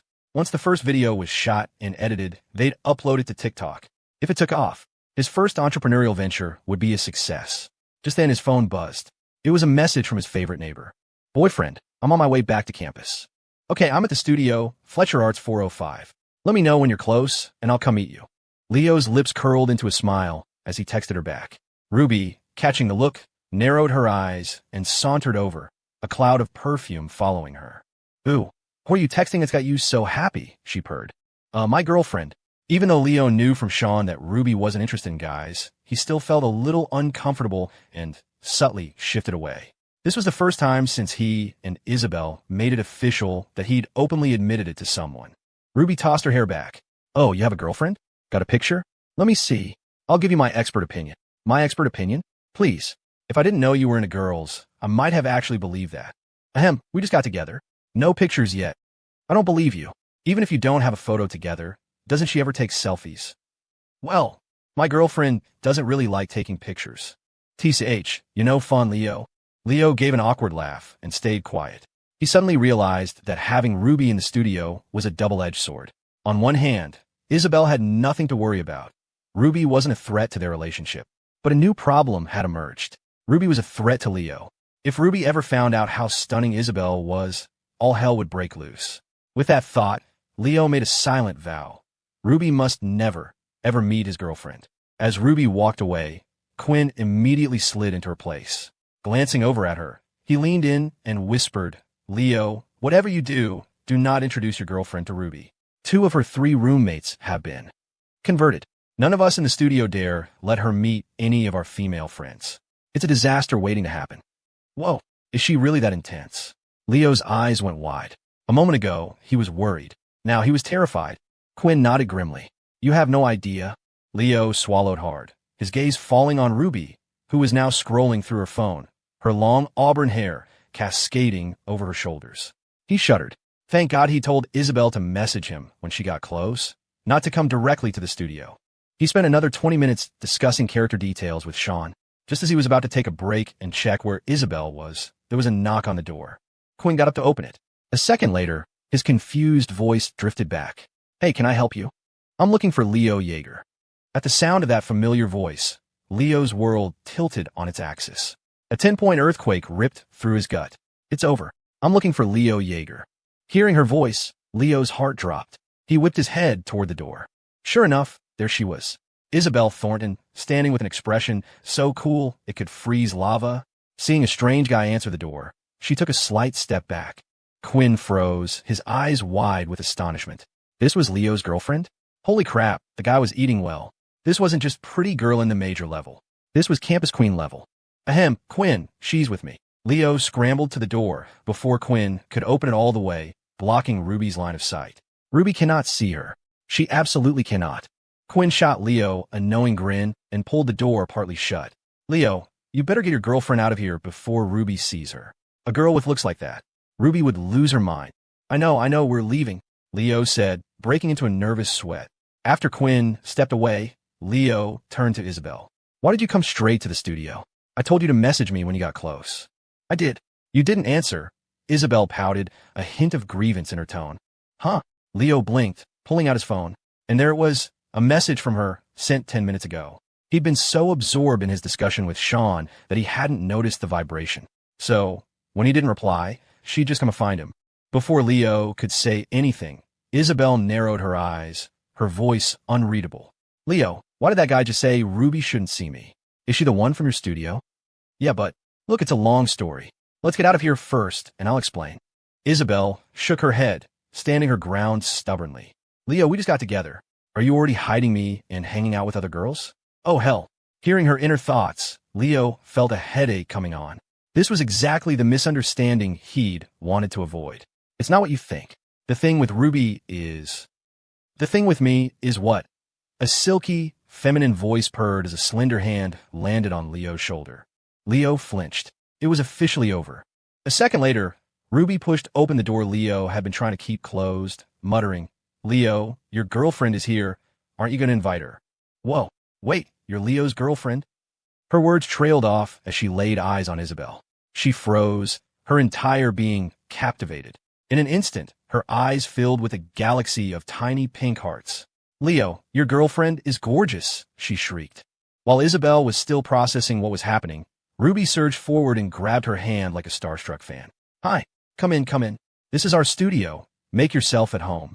I saw you on campus the other day, and I thought you were stunning, but I had no idea you were Leo's girlfriend. What a coincidence." "Leo, what's..." Isabel, overwhelmed by Ruby's intensity, looked to Leo for help. Leo could only manage a wry smile. "I told you we should leave. Now we're trapped." Inside the studio, Sean and Don were equally stunned by Isabel's appearance, though their reactions were far more subdued than Ruby's. "What's your name? Which dorm are you in? We should exchange numbers. When Leo's busy, we can hang out." Ruby gushed. "Oh, and I can read palms. Give me your hand. Let me take a look." Her smile grew wider, and Leo's scalp tingled with dread. Just as he'd feared, Ruby was completely captivated. "Hang out when I'm busy? Read her palm? Aren't those classic pickup lines for stealing someone's girlfriend? Since when do girls use them?" The worst part was, as a girl herself, no one would call her out on it. What was wrong with girls hanging out or reading each other's palms? "Ahem, Ruby, my girlfriend a little reserved. Your enthusiasm might be a bit much for her," Leo said, quickly pulling Isabel away from her. Isabel looked completely bewildered. Something fell off. A moment ago, she'd been jealous, thinking Leo was hiding her from this Ruby person. But now, seeing this girl act like every predatory guy she'd ever met, she was just confused. Leo, I'd advise you not to interfere, Ruby said, her eyes narrowing into a suggestive, yet menacing smile. Leo shivered. This is my girlfriend. If I don't interfere, she's going to become your girlfriend. He couldn't let that happen. Well, I'm taking my girlfriend to dinner now. See you guys tomorrow for the shoot. Without another word, Leo grabbed Isabel's hand and beat a hasty retreat. As they fled, Ruby chased them to the doorway, calling out in a syrupy voice, I'll find out your dorms, sweetie. I'll come visit you tonight. Leo, that girl. She's into girls. Oh, from now on, Leo said grimly, you are not allowed to come to the studio. I don't want her getting her hands on you again. Damn it, Ruby. I haven't even held my girlfriend's hand that much. And you just went for it. Okay. Isabel nodded, her previously frosty expression melting away now that she understood. When she'd overheard Quinn and Leo whispering, she had thought he was intentionally keeping her away from his female colleague. Turns out, he was just afraid she'd get stolen away. Come on, let's go get something to eat off campus. I want to eat at the cafeteria. Leo was confused. The food here isn't bad, but it's not as good as what we can get out. I just want to eat at the school, Isabel said, her eyes narrowing with a cool determination. And after we eat, I want to go for a walk on the track. I want to hold hands. We're a couple now. Holding hands isn't asking too much, is it? Of course it wasn't asking too much. Back when they were just purely platonic good neighbors, they had already kissed. Now that they were an official couple, holding hands was practically a requirement. All right, Leo agreed. The cafeteria, it is. Rex, it's Saturday. Why are we eating in the cafeteria? Let's go get something we can't get on campus. Felix phone complained, trailing reluctantly behind Rex Gao with Nednyo. They wanted to go out, but Rex insisted that since Leo wasn't around, and it was dinner time, they were safer on campus. If they went to a restaurant nearby, they might run into the new couple, and he wasn't in the mood to have Leo flex on him again. The mention of Isabel made Felix think of Zoe Chong. He'd managed to get her number at dinner the other night, but since she'd accepted his friend request, all of his attempts to start a conversation had been met with lukewarm, one-word replies. That, combined with her obvious lack of interest during the meal, told him he wasn't her type. Felix wasn't a stage 5 clinger, and he remembered the warnings left by upperclassmen in their dorm room on move-in day. So he gave up. If she wasn't interested, pursuing her would just be rude. Now, watching Rex look around nervously, terrified of being ambushed by Leo, Felix grinned. Rex, I suggest we make a run for it and eat off campus. Otherwise, you're definitely going to run into them. Nonsense, Rex said confidently. They just got together. New couples always go to restaurants. It's only after you've been dating for a while that you settle for the cafeteria. He was certain that Leo and Isabel were dining somewhere off campus. The probability of running into them, there was 80%. On campus? 0. Felix shrugged. Rex, you can't look at Leo and Isabel like a normal couple. They may have just made it official, but they were neighbors for a long time before this. They called themselves purely platonic good neighbors, but the whole world knew what was going on. They were the only ones pretending. Rex fell into a long, profound silence. Holy crap, he's right. Leo and Isabel weren't a normal couple. A terrible premonition washed over him. He could almost smell the scent of Leo's shampoo. Red alert, he hissed at Felix and Ned. I think I smell Leo's smugness. Retreat. Now.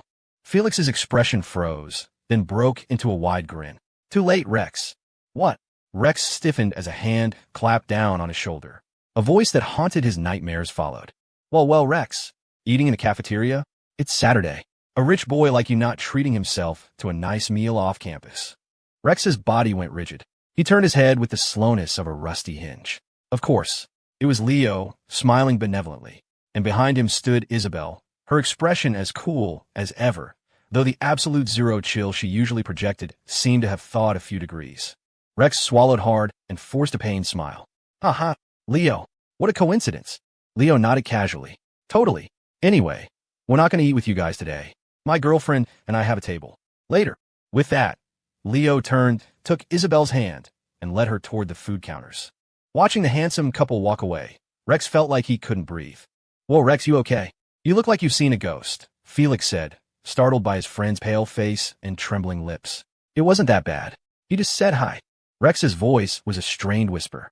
The moment he stood in front of me holding her hand, I felt it, the flex, and it was a direct hit. After they got their food, Leo and Isabel sat down across from each other. You came to the cafeteria on purpose, didn't you? Leo asked, studying her with narrowed eyes. You wanted everyone to know you're my girlfriend. Before they'd even gotten in line, Isabel had spotted Rex and his friends. Though she coolly asked if Leo wanted to go say hi, her subtle gestures made it clear she was hoping he would. Then, while they were getting their food, she saw Clara Shun in the next line over and went out of her way to greet her. It suddenly clicked. This was all a calculated move. Isabel's expression remained frosty. Leo, I'm not that much of an exhibitionist. Oh no, he figured it out. Leo's lips twitched into a smirk. Could you be any more obvious? While they were eating, he finally had a chance to ask what her father and stepmother had said when she was at the estate. At the mention of them, Isabel's mood visibly soured, but she answered him.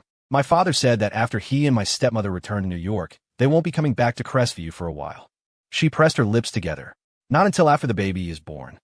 Leo fell silent. It was clear that his work hadn't been Richard Thornton's only priority before. He had occasionally taken time to visit Isabel, but ever since her stepmother got pregnant, he'd shifted his focus entirely to New York. Now, he was giving up even those rare visits to stay by his new wife's side. His priority wasn't his work, and it certainly wasn't Isabel. It was his pregnant wife and their unborn child. How could that not hurt? They were both his children, but his future son or daughter was already receiving more paternal love than Isabel had ever known. And it made one thing painfully clear. It wasn't that her father didn't have time to love her. He just didn't. It's okay, Leo said, his tone deliberately light to break the heavy silence. We're at school now. We can see each other every day. Okay, boyfriend, Isabel replied, her eyes softening as she looked down and took small bites of her food. Her thoughts, however, flooded Leo's mind. You idiot. I'm stronger than you think. And now that I have you, I'm starting to feel safe. Phew. Rex Gow let out a long breath as he walked out of the cafeteria, the tension finally leaving his shoulders. Ever since he'd spotted Leo and Isabel, his eyes had been drawn to their table against his will. Seeing them laughing and talking had made him sick with envy. Now that he was outside, he felt a world lighter. Man, it's so much better when that jerk isn't around. Come on, Rex, Ned Neo said, defending his friend. Don't always assume Leo's trying to flex on you. I think you're just too competitive. Most of the time, he's not trying to show off at all. You're just sensitive. Yeah, Ned's right, Felix added, pushing up his glasses. Rex scoffed. You two don't get it. Leo and I are the same kind of people. I know when he's trying to rub it in my face. Just then, a girl with long hair, wearing a white button-down and a gray pleated skirt, walked straight toward them, a shy look on her face. Rex's eyes widened. It's happening. My time has finally come. Look, he whispered, barely containing his excitement. 12 o'clock. She's definitely coming to ask for my number. Get real, Rex, Felix said dismissively. You've said that at least 10 times since we got here. Every single one of them was coming for Leo. The girl looked like a sophomore or even a junior. If no freshmen were asking for Rex's number, Felix highly doubted an upperclassman would. But this time, Felix and Ned were in for a shock. The girl stopped right in front of Rex. Her cheeks were slightly flushed, but she lacked the nervous hesitation of a freshman. She bit her lip and said softly, Hi, I'm a sophomore in the business school. Can I get your number? Felix and Ned stared, their mouths agape in disbelief. Rex, however, was in his element. He put on a show of reluctance. I'm a freshman. Isn't it a little forward to just give you my number? Oh, you misunderstood. The girl stammered, her face turning even redder. I just want to be friends. After letting her squirm for a moment, Rex sighed dramatically. All right, if it's just to be friends, I guess that's okay. Great. Thank you. The girl got his number and practically skipped away, overjoyed. Rex immediately dropped the act and shot a triumphant grin at Felix and Ned. Huh, see? My charm is irresistible. A sophomore. All the girls asking for Leo's number are freshmen, but I got an upperclassman. Felix and Ned were still stunned. Holy crap, the bastard actually pulled it off. Ned scratched his head. Huh, guess Rex wasn't bluffing this time. Felix pushed his glasses up. The man has finally made a sale. You win this round, Rex. What was the highest form of praise between guys? A begrudging sigh, a moment of silence, and a reluctant, you win. Rex smugly pulled out his phone, showing them the friend request that had just come in. See? Learn from the master. You never accept right away. It makes you look desperate. Let her wait. Add her tonight before you go to sleep. That way, you're the last person she talks to, which makes a stronger impression. Also, fun fact, women are more emotional at night. Hit her with some deconversation then, and she'll be hooked. Felix just scoffed. The theory sounded plausible, but it felt hollow. Leo's approach was better. All those girls had asked for his number, and he hadn't added a single one. That kind of Sigma male behavior was just cooler. Come on, Rex announced, throwing his arms out. I'm in a great mood. I'm treating you too. Let's hit the food truck park. Even though they'd just eaten, he was determined to celebrate. All the way there, he waxed poetic about his magnetic charm, while Ned and Felix offered sarcastic comments, punctuated by enthusiastic declarations that Rex was, in fact, the coolest guy on campus, at least until the free food was gone. At 10 o'clock that night, the door to room 415 creaked open and a beaming Leo walked in, his face flushed and a faint red smudge lingering at the corner of his mouth. Before anyone could say a word, Leo strolled over to Rex's desk and grinned. Rex, how did you know I was making out? What? Rex started, about to unleash a tirade, but then he remembered his own victory. He composed himself instantly. Just as he was about to blow a gasket, something clicked. He quickly schooled his features, his tone becoming breezy. Oh, couples kiss. It's normal. What's the big deal? It was Leo's turn to be confused. Wait, that didn't get to him? This is not right. Seeing Leo's baffled expression, Rex smiled smugly. You didn't get me, Leo. But now it's my turn to get you. Tonight, a sophomore asked for my number, and she was wearing a cute pleated skirt. Leo's eyebrows shot up. Was she blind? Screw you. She was perfectly normal and gorgeous. You just can't stand to see me win, can you? Rex was on the verge of seeing red, but Leo didn't believe him and looked to Felix and Ned for confirmation. They both nodded. Now Leo was genuinely surprised. Whoa, Rex, for real. Let me see your phone. What have you guys been talking about? Oomph. I'm too cool to add her right away, so I haven't even accepted the request yet, Rex bragged. But since you want to see a master at work, I'll show you. With that, Rex took out his phone and, in front of all three of them, accepted the girl's friend request. Hi, this is Rex Gao, freshman, School of Finance. Rex typed out the message and hit send, then looked at his roommates with an all-knowing expression. Rule number 1 of picking up girls. When you first add them, keep it brief and don't act thirsty. Otherwise, you immediately lower your value. You have to maintain an air of mystery. Girls are curious creatures. Once the mystery is gone, so is the novelty. He held his phone, waiting for her reply, the picture of confidence. For a moment, Leo and the others had the strange feeling they were in the presence of an actual expert. Soon, a reply came through. Hey Rex, I'm Melody Chung, sophomore in business management. Nice to meet you. Tongue sticking out.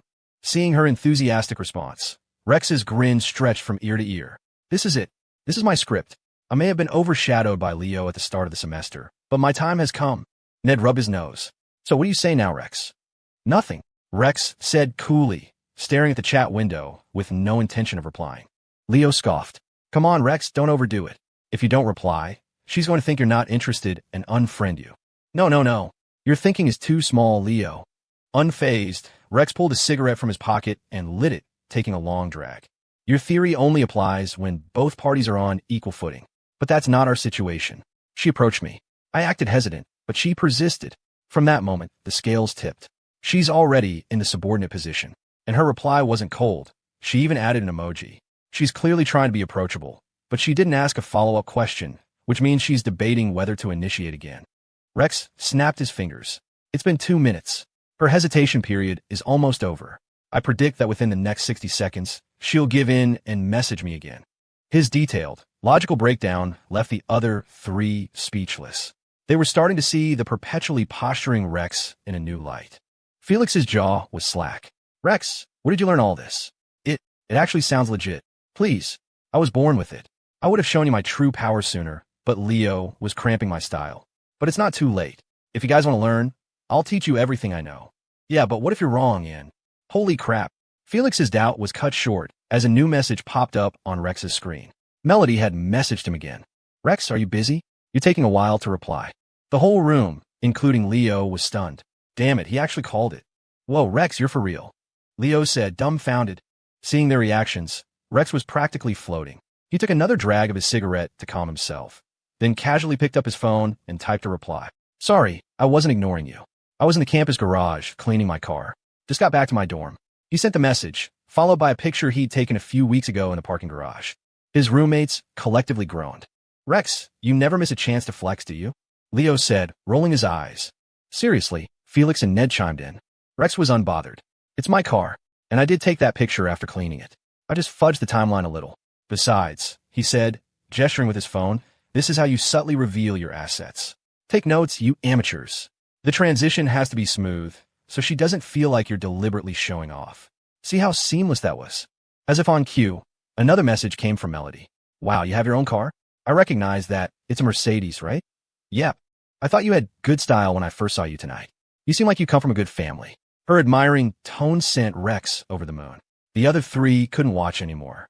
He was insufferable enough on a normal day, but now that he'd actually succeeded at something, he was unbearable. Just as they were about to walk away, Rex suddenly yelled, "No way," drawing their attention back. He was gripping his phone, his eyes wide. A new message from Melody was on the screen. "Hey, is that shirt you were wearing tonight from that niche Japanese brand?" Rex pointed at the message, a triumphant smirk on his face. "See? She definitely just looked up the brand online. It's too obscure for most people to know.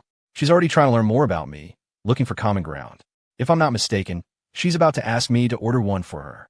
That way, she creates a reason to talk to me every day for the next week, asking for shipping updates. Her game is not bad." After explaining this to his roommates, he quickly replied, "Yeah, you can't buy it in the US. You know the brand?" Her reply was instant. "I do. Could you help me order one?" The response sent a 10-point earthquake through Leo, Felix, and Ned. In unison, they all mouthed, "No way." "Rex, how are you so good at this?"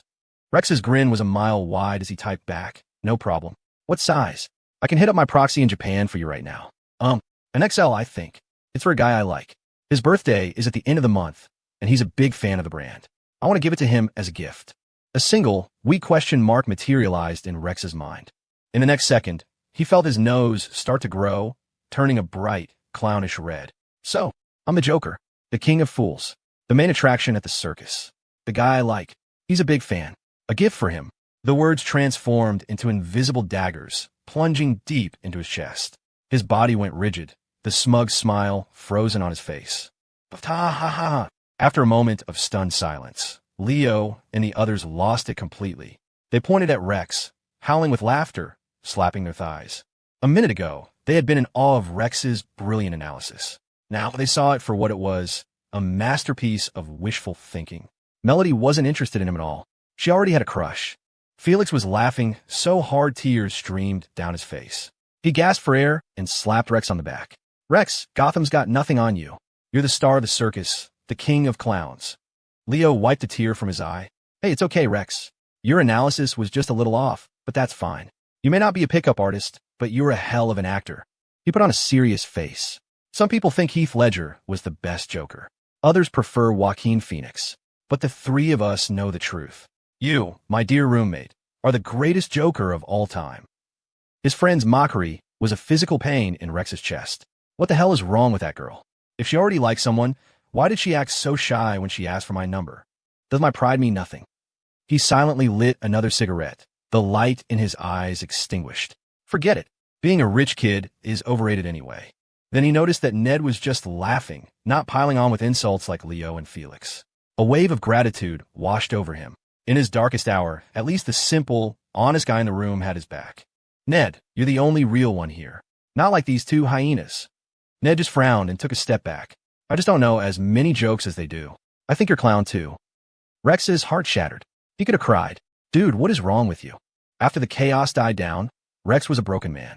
He sat at his computer, a cigarette dangling from his lips, ignoring the messages from Melody. It was like his soul had left his body. The other three left him alone, knowing he'd bounce back. He always did. After showering, Leo saw in the Starfall Studios group chat that Sean was coordinating with Ruby and the others for the morning shoot. He chimed in with a few thoughts. Just then, a message came from Isabel. "Leo, I just finished getting ready for bed. What are you up to?" "Just shower too. Talking with Sean and Ruby about the shoot tomorrow." "Oh, okay. You can get back to it then." Leo couldn't help but smile. He continued his discussion in the group chat, but his mind was replaying the evening. After dinner, they had walked hand in hand around the track. After only 2 laps, Isabel had narrowed her eyes, complained her legs were sore, and pulled him into the small grove of trees next to the bleachers, the biggest moral dead zone on campus. He'd left with his lips stained red.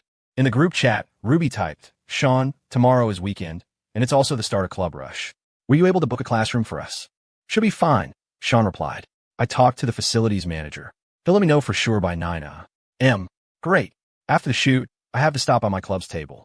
Once the conversation about the shoot wrapped up, Leo went silent. It wasn't that he didn't want to be closer to them, but he was keenly aware of his position. As the primary investor, he had the most say, If he got too friendly with everyone, it could compromise his judgment when a tough business decision needed to be made. Friendships born from work could be dangerous. His goal was to build a successful business, and to do that, he needed to maintain a professional distance. Is this what they mean by sacrifice? He thought with a wry smile, lying in bed. This calculated approach didn't feel like him, but for the business, for Isabel, it was necessary. He was about to message Isabel when Felix spoke up from the bunk below. Hey guys, I just saw on the school subreddit that Club Rush starts tomorrow and runs for 3 days. I heard some of the clubs here are awesome, full of pretty upperclassmen and well-connected seniors. Joining the right one could really pay off. The light returned to Rex's eyes. Quick, Felix, find out which club has the most hot upperclassmen. I'm signing up. Leo chuckled. Sure enough, less than an hour after his tragic downfall, the rich boy was back. Just then his phone vibrated. It was Isabel, who hadn't heard back from him yet. He opened their chat, and his breath caught in his throat. Leo, are you done with work yet? Her big, round eyes blink playfully, her little nose wrinkles, and her long curly hair falls around her small, delicate frame. She nervously clutches the lace trim of her pajamas, waiting for her boyfriend to reply. In room 311 of the girls' dorm, Isabel looked at Haley Xia, her eyes wide with confusion. Haley, are you sure about this? It feels weird. Haley grinned. You can't do it all the time, obviously. That much cringe would get old fast. But you're normally so cool and distant. Sending him something like that will catch him completely off guard. First, he'll be shocked, then incredibly excited. And finally, he'll think you're adorable. Why? Isabel didn't get it. Why would adding a paragraph of strange, descriptive actions in parentheses make Leo find her cute? Seeing her bewildered expression, Haley patiently explained. It's all about the contrast. No one would ever expect someone with your personality to say something like that. After the initial shock wears off, he'll realize just how much you're thinking about him. It's super cute. Oh, Isabel was still skeptical, but she remembered Haley's previous advice had worked wonders in getting Leo on the hook. She took a deep breath and sent the message. Haley's eyes lit up with pink hearts. Oh my God, watching you two fall in love is the best thing ever. I've already picked out your kids' names. If it's a boy, Leon. If it's a girl, Bella. I can just picture them calling me Annie Haley in their cute little voices. Ugh, you two need to have a baby like right now. Isabel blinked. Haley, we just got together. We're not having kids. Don't worry, girlie. I'll teach you all the tricks to make that happen fast. Huh. Leo's brain short-circuited for a solid 10 seconds after reading Isabel's message. Did she really just send that? He stared at the screen, a whirlwind of emotions on his face. Shock, confusion, and an overwhelming sense of joy. The text was objectively ridiculous, so why did he find it so damn cute? He scrolled up and down, as if to confirm it was real. After a long moment, he finally managed to type a reply. Ahem, yeah, just finished. Oh, good. Are you going to the studio tomorrow morning? He was about to type yes, but then he reread her last message and understood. He deleted his response and started over. Tomorrow, they're just shooting the script, so they don't really need me. I'll probably just pop in to check on things. My roommates were saying that Club Rush starts tomorrow. I could take you to check it out. Maybe we'll find something fun. Okay. Her cheerful reply made him grin. He didn't even bother texting back. He just called her. The next morning, Leo was up by 8:30, while his roommates were still fast asleep. He glanced at Rex's bright red boxer shorts, deadpanned, and snapped a photo. Then he opened the studio group chat and saw that Sean had gotten the classroom for the shoot. They were meeting at 9. Leo quickly got ready and headed over. Ruby was dressed to kill, as usual, her auburn hair falling over her shoulders. She looked surprised to see him. Oh, hey, Leo. You didn't have to come. This is all technical stuff. I can't offer technical help, but I could be a producer and co-director. Ha! Ruby's eyes glinted. She leaned in closer. Well, you should call your little girlfriend over. After we're done shooting, I'll treat you both to lunch. Ahem. Hey, Quinn, about that scene later. Leo quickly changed the subject and escaped. Once everyone arrived, they grabbed the script and equipment and headed to the classroom. Leo watched them work until almost 10, then messaged Isabel. You up? I can take you to get breakfast, and then we can check out the Club Rush. They're all set up near the track. Yep. Her instant reply made him pause. She must have been awake for a while, just waiting for his message. The thought made him smile. He told Sean he was heading out and left. As he approached the girls' dorm, he saw Isabel waiting for him by the entrance. But he also saw someone else, a guy, who had reached her first. Leo's steps faltered. A guy. Seeing the guy standing in front of Isabel, Leo's eyes narrowed. It was strange. Before they were officially dating, he never really cared when other guys tried to talk to her or ask for her number. He'd always assumed that with her icy demeanor, she'd shut them down without a second thought. But now that they were actually a couple, seeing this happen stirred something unfamiliar inside him. Is this jealousy? Possessiveness? The thoughts flashed through his mind in an instant. He only paused for a second before striding forward, just in time to hear the guy's pitch. Hey, my friend over there thinks you're cute and want to get your number, but he's too shy to come over himself. Isabel shook her head, her expression blank. No. Whoa, don't say no so fast. He just wants to be friends, that's all. So, here, add me instead. Leo's voice cut in from behind him. He held out his phone. I'm pretty strict with her screen time, only half an hour a day. If your friend wants to make friends, he can be friends with me. The guy froze, turning around in shock. He was met with the sight of a tall, handsome guy glaring at him with a look that said, "You are my prey."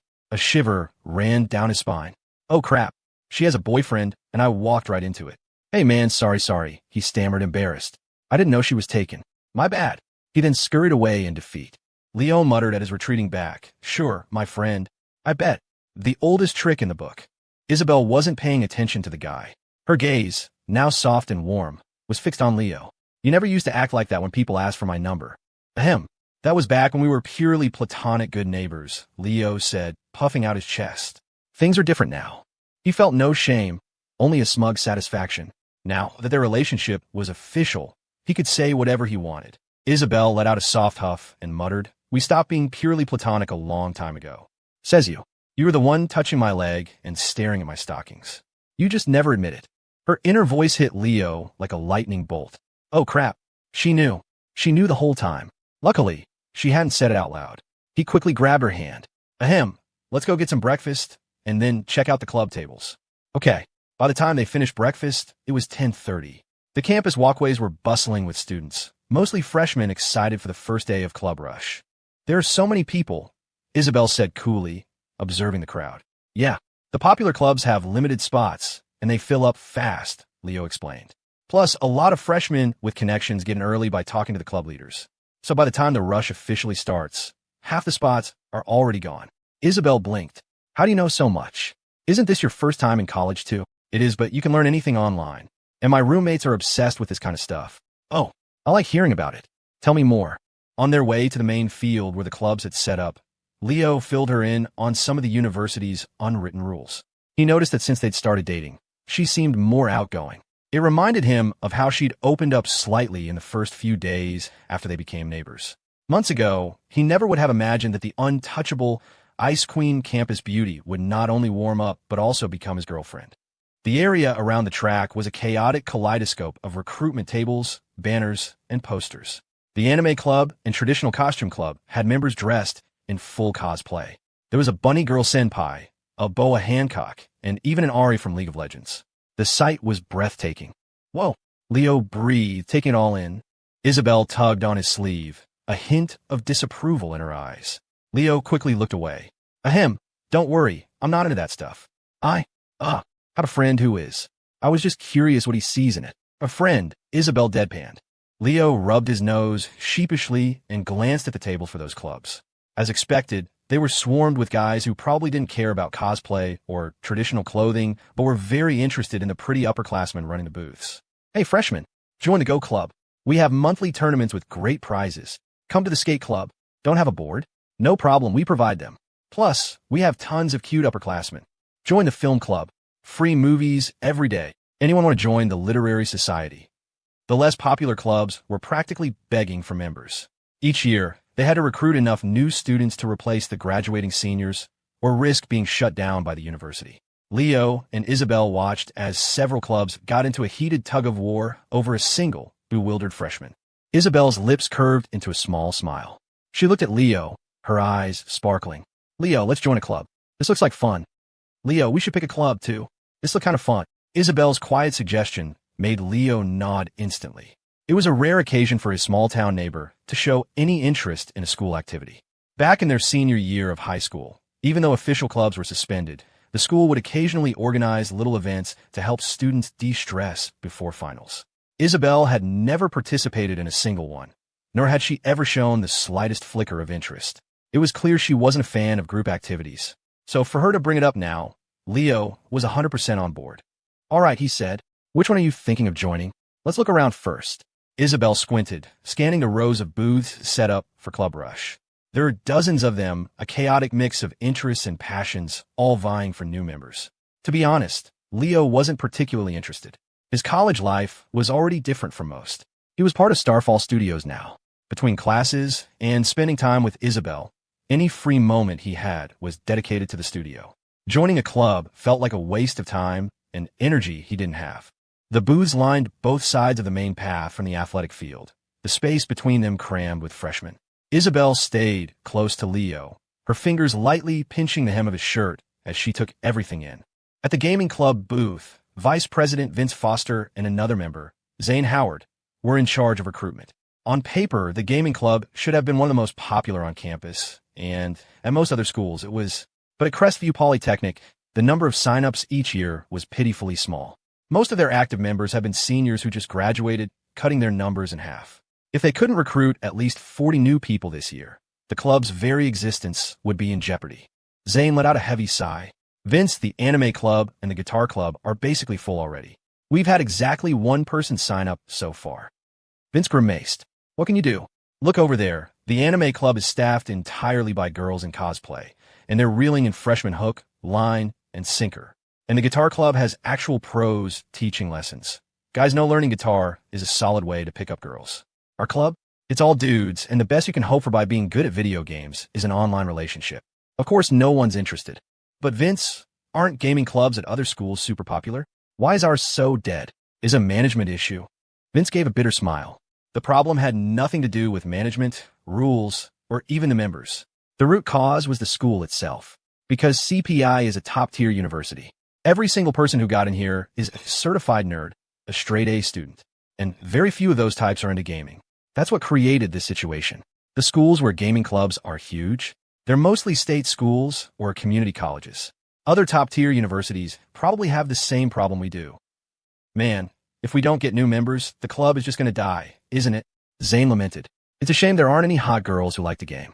If we could just get one to join, even as a mascot, she'd attract a ton of guys. Just then, the guys from the tabletop gaming booth and the 3D printing booth across the path started arguing over a new couple. Hey, what's with you tabletop guys? So aggressive. We saw them first. They were about to fill out our sign-up sheet, and you just swoop in and try to poach them. Bullshit. Were they filling out a form? No. And until they do, they don't belong to any club. So why can't we talk to them? Oh, screw you. Don't try to twist your words. You think you're hot stuff just because your club is bigger. Dude, you tell us. Who approached you first? Don't listen to him, man. Come join us at Tabletop. The recruiters from both clubs were practically at each other's throats, desperate not to lose the two prospective members. Those two members were, of course, Leo and Isabel. The scene left Leo feeling awkward and cornered. The truth was, neither he nor Isabel had any intention of joining either club. It was all wishful thinking on the recruiter's part. Let's find a chance to slip away, Leo whispered. The tabletop club seems kind of interesting, Isabel murmured, still observing. Let's see. So you're picking tabletop? Isabel shook her head slightly. Not necessarily. There might be something more fun. Seeing her indecisiveness, Leo couldn't just drag her away. He was stuck watching the two recruiters bicker. Just then, a guy wearing a Plants vs. Zombies t-shirt approached them. He smiled at Leo first, then turned his attention to Isabel. Hi, I'm Zane Howard. I'm one of the recruiters for the gaming club. He launched into his pitch, speaking directly to Isabel. Our club has a dedicated computer lab with some seriously high-end rigs. They can run any AAA title on the market perfectly. We also hold internal tournaments every so often, and the winners get to represent the school in collegiate leagues. Zane delivered his spiel in one breathless rush, completely bypassing Leo. It was a tactic Vince had insisted he use. Ignore the guy, talk to the girl. Isabel raised an eyebrow. The idea of a gaming club had initially intrigued her, but after hearing Zane's description, her expression cooled again. Sensing he was about to be rejected, Zane quickly added, Oh, and if you join, you can use the computers in the lab anytime. We even have private rooms for two. Ahem. Private rooms for two. The thought suddenly popped into Leo's head, loud and clear. He widened his eyes, instantly realizing that a certain switch in Isabel had just been flipped. Sure enough, her eyes lit up. I want to join the gaming club, she announced immediately. It was just as Leo had expected. The moment Zane mentioned that the gaming club not only had a computer lab, but also private rooms for two, Isabel was completely hooked. Really? Okay, great. Come on over and fill out a sign-up sheet. Once you sign, there's no backing out. Zane said, ecstatic. He couldn't believe it. She had been on the verge of turning him down, but his final, offhand comment about a private room had completely turned the tables. Seeing that Isabel had made her decision, Leo just smiled wryly and said to Zane, "Hey, Zane, was it? I'd like to join the gaming club too, if that's cool." "Of course. No problem." Zane led them over to the gaming club's booth and got 2 registration forms from Vince. He watched them sign, the knot of anxiety in his chest finally loosening. Vince, the vice president, handed them a promotional flyer. "Hey, I'm Vince Foster, VP of the gaming club. Here's a little more info about us. Take a look. No need to rush off." Isabel took it with interest and stood off to the side with Leo, flipping through it. Seizing the opportunity, Zane sidled up to Vince and whispered, "Vince, how did you know that if we got her joined, her boyfriend would follow without a second thought? Even for couples, they don't always join the same clubs, right? And aren't the private rooms just for you and the president? Why'd you tell me to promise it to them?" Vince chuckled softly. "You're right, couples don't always join the same club. But did you notice? When the tabletop and 3D printing guys were fighting over them, the guy was watching his girlfriend the whole time. It was obvious. He was always going to join whatever club she chose." He paused, a sly look in his eyes. "It's just one private room. We can afford to give it up. That girl is ridiculously beautiful, prettier than any of the so-called campus queens from the anime or cosplay clubs. All we have to do is get her to join, and then just have her stand here. She'll be a magnet for new members. You know how it is, a lot of guys who sign up for clubs are just hoping to meet pretty girls." Holy crap, Zane's eyes widened in realization. Before he could offer any more words of praise, his theory proved true. Several freshmen who had been wandering aimlessly, unable to make a choice, started walking over. "Hi, we'd like to join the gaming club. What are the requirements? Just fill out a form," Zane said excitedly, grabbing a stack of sign-up sheets. It was exactly as Vince had predicted. This stunningly beautiful girl just had to stand there, and she was already drawing people in. Leo, meanwhile, was completely oblivious to the scheming of the club's leadership. He was just looking at the flyer with Isabel. Isabel's eyes sparkled with delight as she looked at a photo of the private 2-person room in the brochure. "Leo, now we can play games at school. And it's a private room." Leo's mouth twitched. "The specs on those computers are just as good as the ones at your house," he couldn't help but point out. "This is probably the best gear the entire club has, and we're going to be using it to play mini-clip browser games. It feels a little sacrilegious, don't you think?" Isabel tilted her chin up and sniffed. "So what? A private room. When we don't have class, I can go play with my little Leo." Hearing her thoughts, Leo decided to drop it. Oh well, she might be terrible at video games, but when it came to playing with his heart, she was an S-tier pro. The first official weekend of college came and went. Monday morning found everyone back in their seats for an 8 a.m. lecture. Most students were slowly adjusting to the rhythm of university life. But for guys like Rex Gao, who had spent the entire summer living like a prince, it still felt like a bait-and-switch. "Damn it," he grumbled. "My whole life, my parents and teachers brainwashed me with this idea that college was all about freedom. But this doesn't feel nearly as free as they made it sound." Felix Fong yawned and slumped onto his desk. "Count your blessings. This school is pretty humane, all things considered. I saw in my high school group chat last night that some colleges still have mandatory morning and evening study halls. Besides not having to wake up at 5, it's basically no different from high school." "What the hell?" Rex was aghast. "What's the difference? It's like you can't challenge Einstein's theory of relativity, but you can still get detention for being late to physics class." After his rant, Rex's mood shifted. He flicked his hair back and grinned. "Oh, right, I forgot to tell you guys yesterday. I signed up for the dance club. I have a pretty good shot at getting in." Leo looked at him, puzzled. "Rex, since when are you interested in dancing?" "I'm not, but the president of the club is drop-dead gorgeous. You guys should have seen her. She's got this killer burgundy hair, her body is insane, and she wears stuff that's basically just good vibes."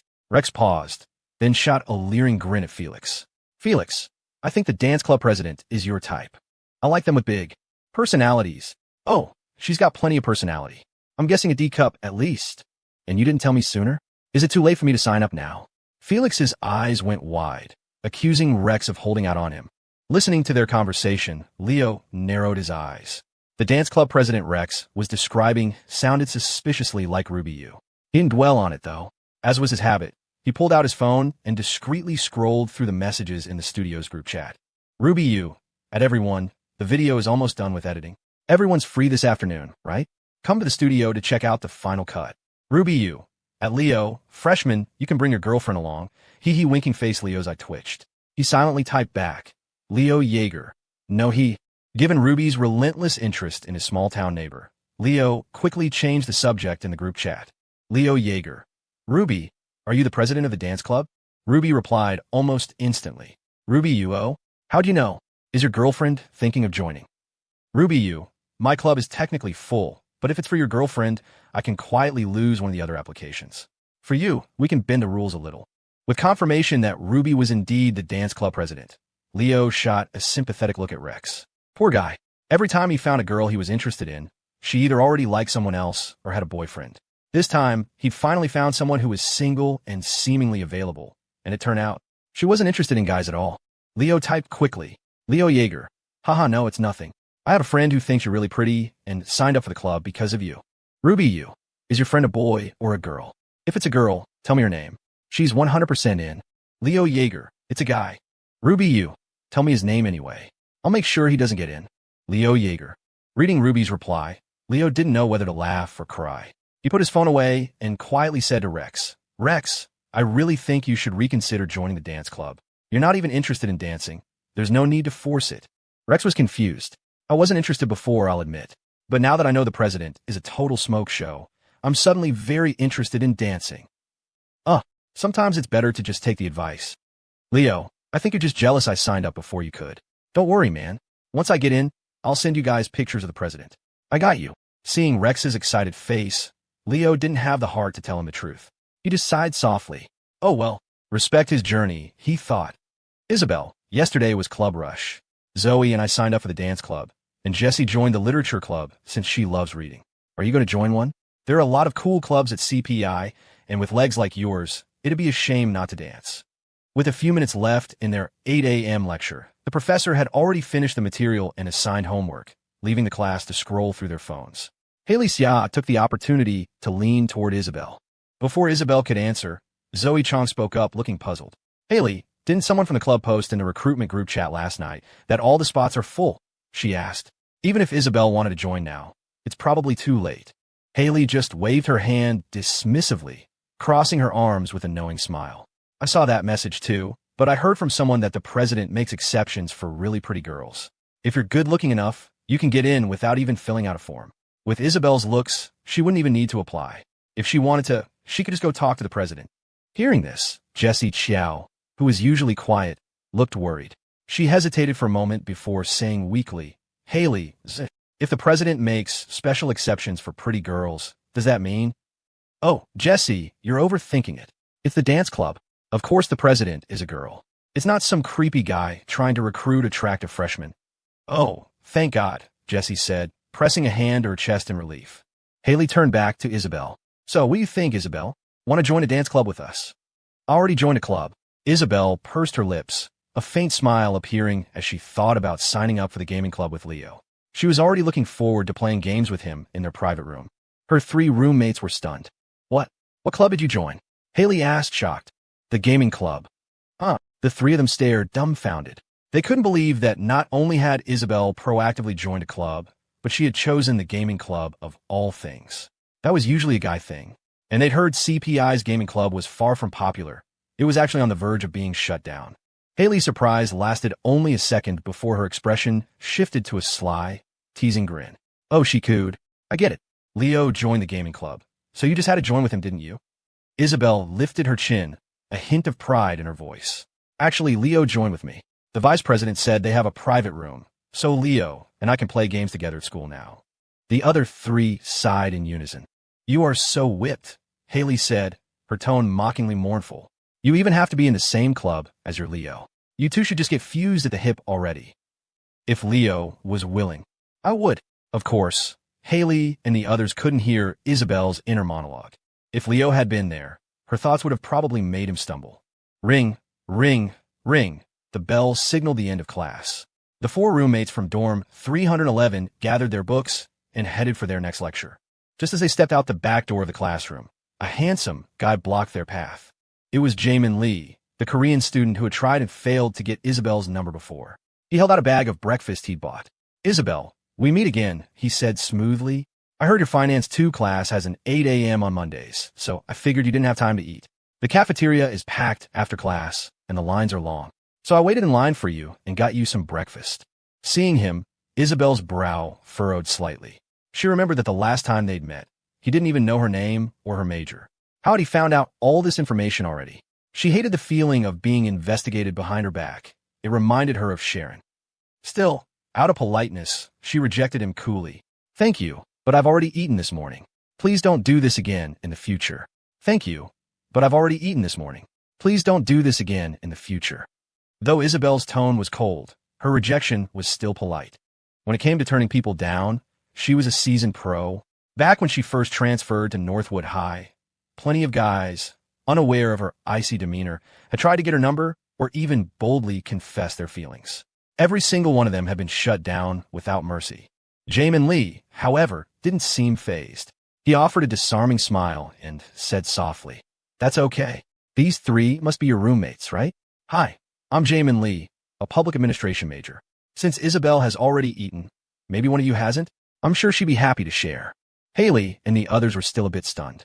They had seen guys ask Isabel out before, but they'd never seen anyone who, after being so clearly rejected, could just stand there without a hint of awkwardness.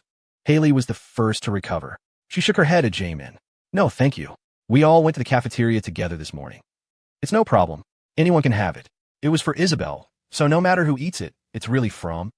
Before Jamin could finish his sentence, he felt a tug on the breakfast bag in his hand. A moment later, his hands were empty. Leo had appeared at his side. He quickly untied the plastic bag, took a bite of a cruller, and nodded in satisfaction. "Oh, crullers and soy milk. Nice combo. I actually skipped breakfast this morning. This tastes pretty good. Aish, who are you? What gives you the right to take the breakfast I bought?" Jamin stared, completely blindsided by Leo's sudden appearance.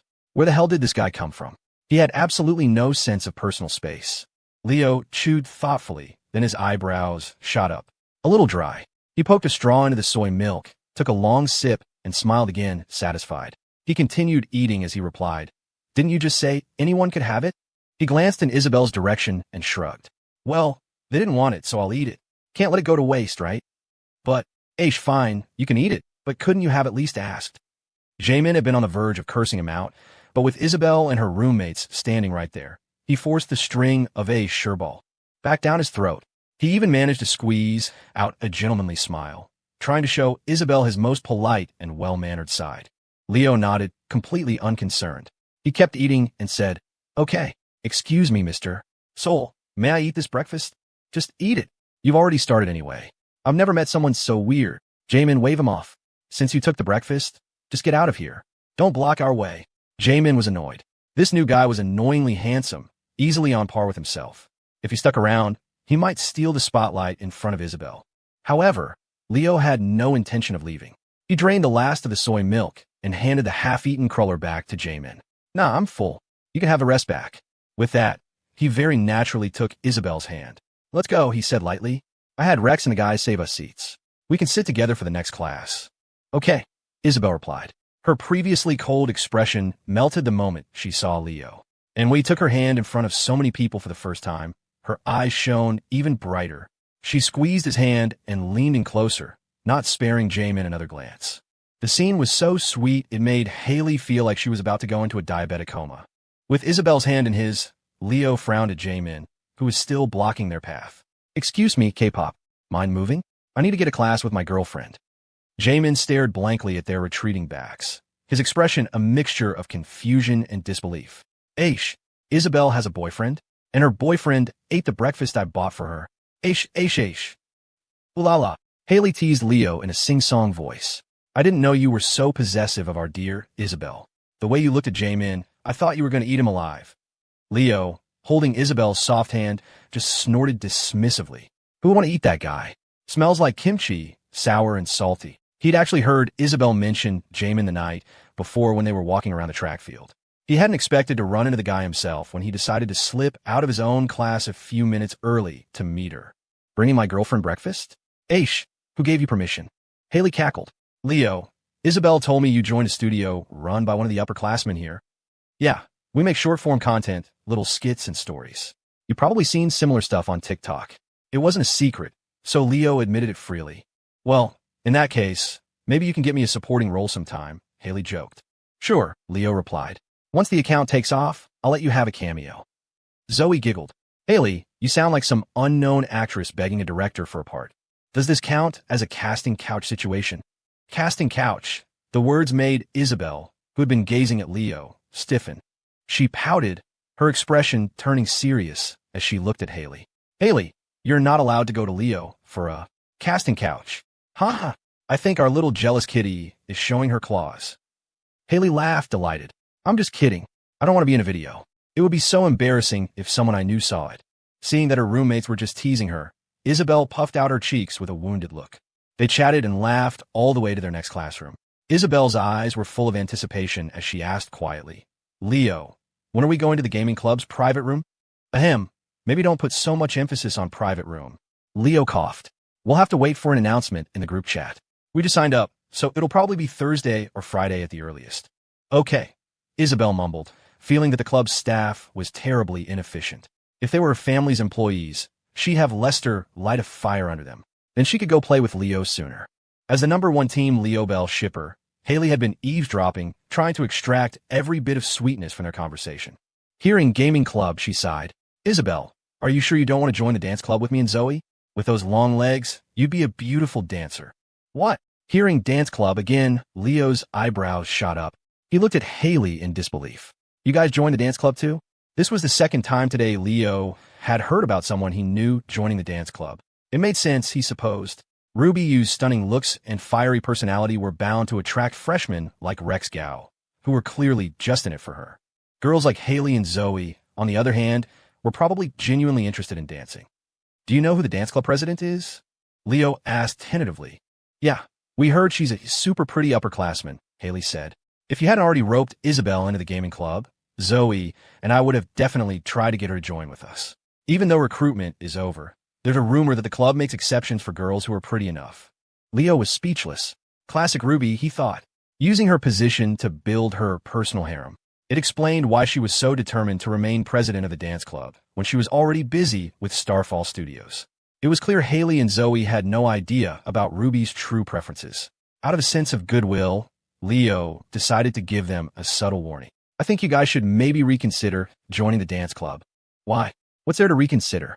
We get to learn how to dance and look at a pretty upperclassman. It's a win-win.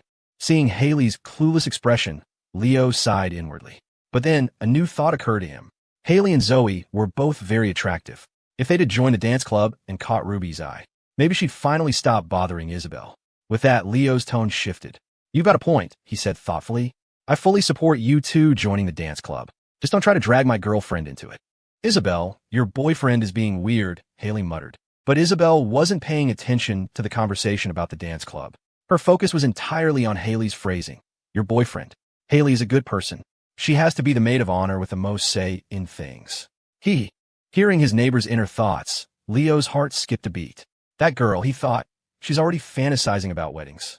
She's probably picked out names for the kids already. That Monday afternoon, Leo didn't have any classes. Just as Ruby had announced in the group chat, the Starfall Studios team gathered at the studio to review the first video they had shot. Quinn Fan and Don Run had finished the post-production editing, and the video was essentially a finished product. As long as everyone approved it, it was ready to be published on TikTok. Hey, freshman, why didn't you bring your girlfriend? Ruby pouted when she saw Leo arrive alone. You're not being very good. Leo rubbed his nose awkwardly. Sean Shao cut in, his tone sharp. Ruby, that's enough. I don't care who you like, but Leo is part of the studio. Stop going after his girlfriend.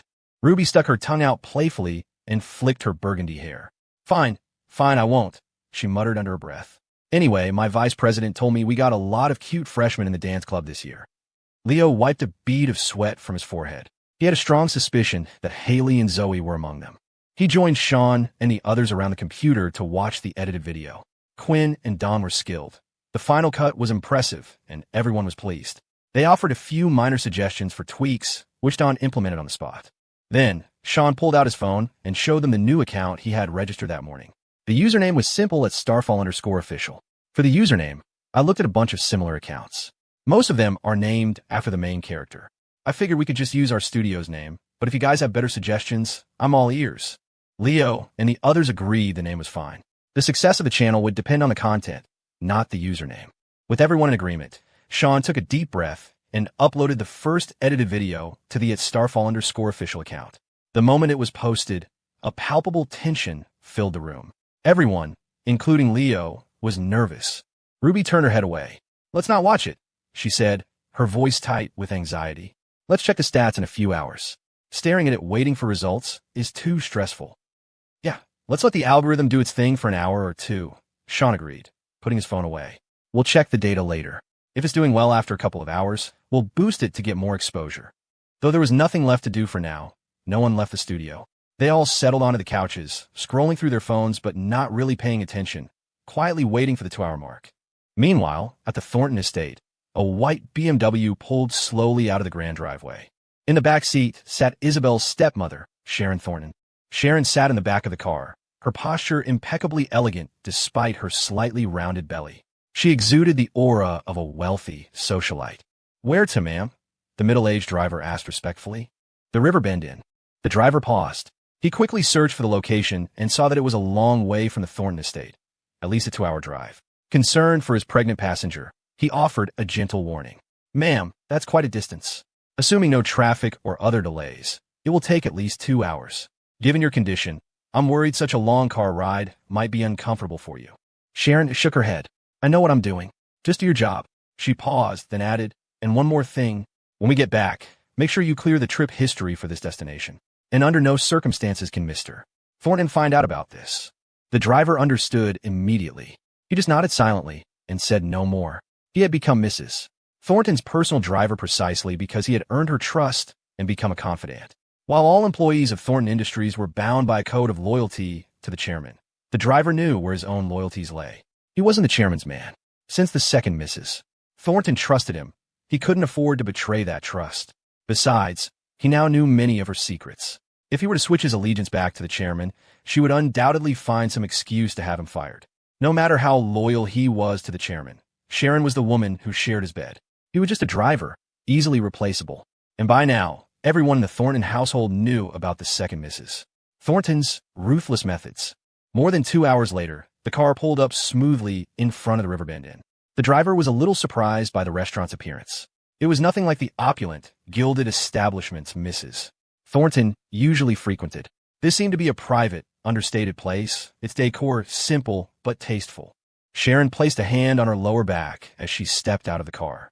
A few moments later, 2 middle-aged men emerged from the restaurant, smiling to greet her. One of them, whose hair was lightly flecked with gray, spoke first. "Mrs. Thornton, I know this is a bit far from the estate, but we felt it was necessary for the security of our partnership. I hope you don't mind." The other man chimed in. "Thank you for making the trip, Mrs. Thornton. It's fine. I understand," Sharon replied coolly. She turned to the driver. "Jim, go find a place to park and wait in the car. I'll call you when I'm finished." "Of course, ma'am. Call me whenever you're ready." The driver nodded, then got back in the car and drove away. As he turned the corner, out of sight, his composure finally broke. He recognized the 2 men. They were senior executives at Thornton Industries, men who held significant power within the company. It wasn't strange for them to be here, but the fact that Mrs. Thornton had specifically instructed him to keep the trip a secret from everyone, especially the chairman, was deeply unsettling. It meant she was meeting with them behind the chairman's back. They had even chosen this remote location to avoid being seen. The whole Thornton group might be in for a shake-up, Jim thought with a quiet sigh. He knew one thing for sure. Now was not the time to back the wrong horse. "Mrs. Thornton, according to the plan we discussed, it's time to begin implementation," said the gray-haired executive, Simon Leong, from inside the private dining room. He was one of Thornton Industries' old guard. The other executive, Chris Young, was younger but had risen through the ranks quickly due to his sharp abilities. "Our actions 3 months ago were a definite setback for the chairman's side. If we continue with the same approach, he'll likely assume there are problems elsewhere in the supply chain. He'll never suspect the truth." Sharon took a sip of water, her slender fingers tapping a rhythmic beat on the table. "I'm over 4 months pregnant," she said finally. "The plan is proving more difficult than I anticipated." "That's unavoidable, Mrs. Thornton," Chris said. "Thornton Industries is a massive corporation. The 3 of us can't achieve our goal overnight." A cold smile touched Sharon's lips. "If the 3 of us can't do it, then we'll find a way to bring more people in." "Mrs. Thornton, that seems risky," Simon cautioned. "The more people involved, the easier it will be for the chairman to find out." "So what? It wouldn't be the first time something like this has happened within the company. Richard always assumes it's the competition trying to poach his people. Why would he ever suspect us? Sharon's words hung in the air, leaving Simon and Chris in thoughtful silence. She waited patiently for their response. Finally, after a long pause, Simon made his decision. I understand what you mean. When we get back, Chris and I will start sounding out some of our trusted associates to join the plan. We'll achieve our goal as quickly as possible. Good. The sooner, the better, Sharon nodded. She gently touched her swelling belly, a look of profound affection in her eyes. At least the first phase of the plan has to be done by the time my baby is born, otherwise. None of us are going to have a happy ending. Simon and Chris exchange a look. They both understood the unspoken threat in her words. There had long been a rumor among a small circle of senior executives that Sharon's child was not Richard Thornton's. Of course, very few people knew of this rumor, and no one dared breathe a word of it to the chairman himself. But now, with Sharon's willingness to undertake this plan, the rumor was starting to seem much more plausible. The three of them spent the next hour eating and discussing the finer details of their scheme.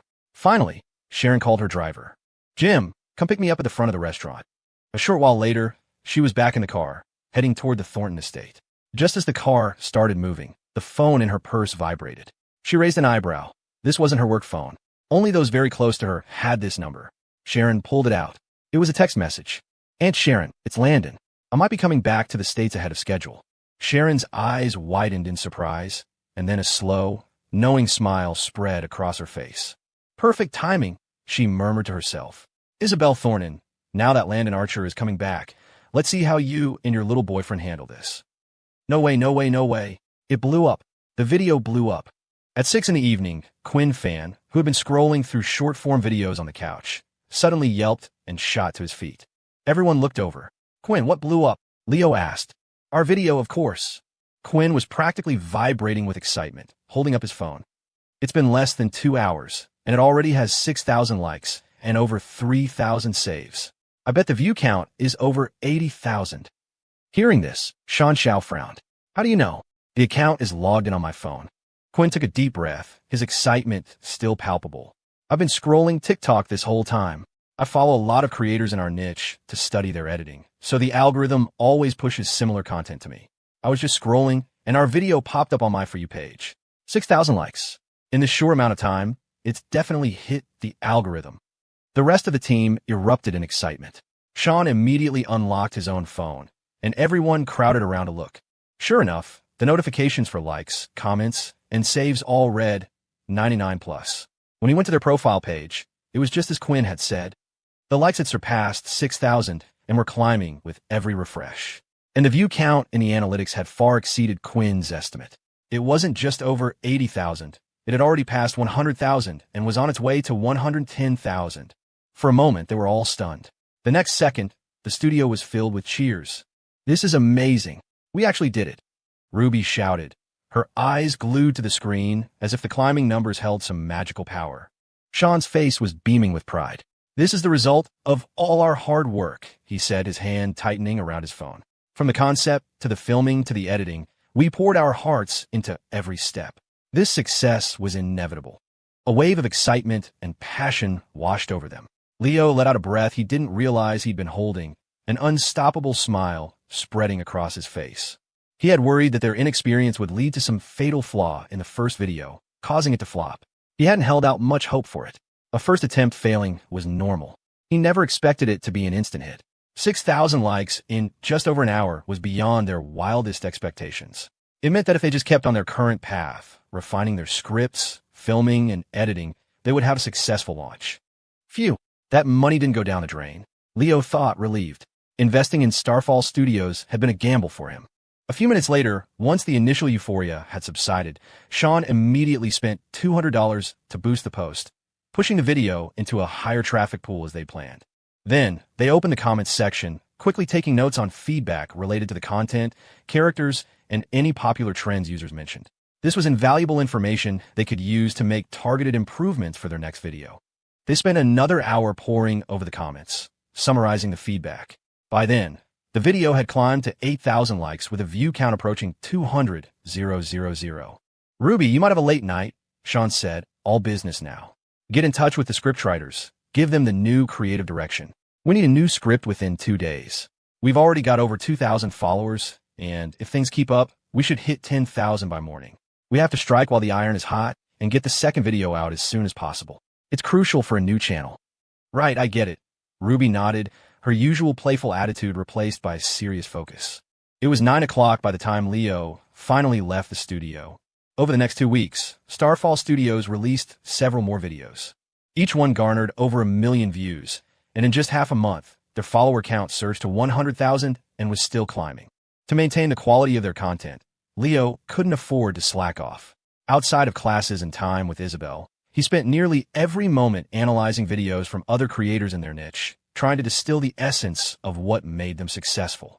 In other news, the gaming club had officially approved Leo and Isabel's applications. The vice president, Vince Foster, kept his promise, granting them access to the club's private 2-person room. It was only after they went that Leo discovered it was the only... I get it. Ruby nodded, her usual playful attitude replaced by serious focus. It was 9 o'clock by the time Leo finally left the studio. Over the next 2 weeks, Starfall Studios released several more videos. Each one garnered over 1 million views, and in just half a month, their follower count surged to 100,000 and was still climbing. To maintain the quality of their content, Leo couldn't afford to slack off. Outside of classes and time with Isabel, he spent nearly every moment analyzing videos from other creators in their niche, trying to distill the essence of what made them successful. In other news, the gaming club had officially approved Leo and Isabel's applications. The vice president, Vince Foster, kept his promise, granting them access to the club's private 2-person room. It was only after they went that Leo discovered it was the only private room the club had, a space that even members who had been in the club for years weren't allowed to use. One Friday, after his last class of the afternoon, Leo took Isabel to the private room. He sat down at one of the computers and had just launched Bleach Versus. Naruto and Isabel tilted her chin up, her tone imperious. Leo, you're not allowed to pick Naruto again. It's cheap. Then you can't pick him either, or it's not fair to me. No, you have to let me win. Otherwise, you'll have to face the consequences. Little Leo, if you don't let me win, I'll punish you by devouring your mouth. Hearing her inner thoughts, Leo's eyebrows shot up. Oh, okay. So, no Naruto, but devouring my mouth is allowed? And you could be a little more specific. Devouring your mouth with what? If it's your fishnet stockings, then please, by all means, punish me. And so, despite Isabel's vehement objections, Leo smirked and selected Naruto. Isabel's face fell into a pout. Leo, you did that on purpose, she grumbled.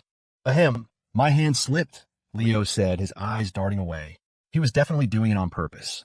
Isabel huffed, then leaned in close, her face just inches from his, so close he could feel her breath. Before he could react, her warm lips pressed against his. It was a quick, fleeting kiss. She pulled back, her expression cool and aloof. That's what you get for picking Naruto.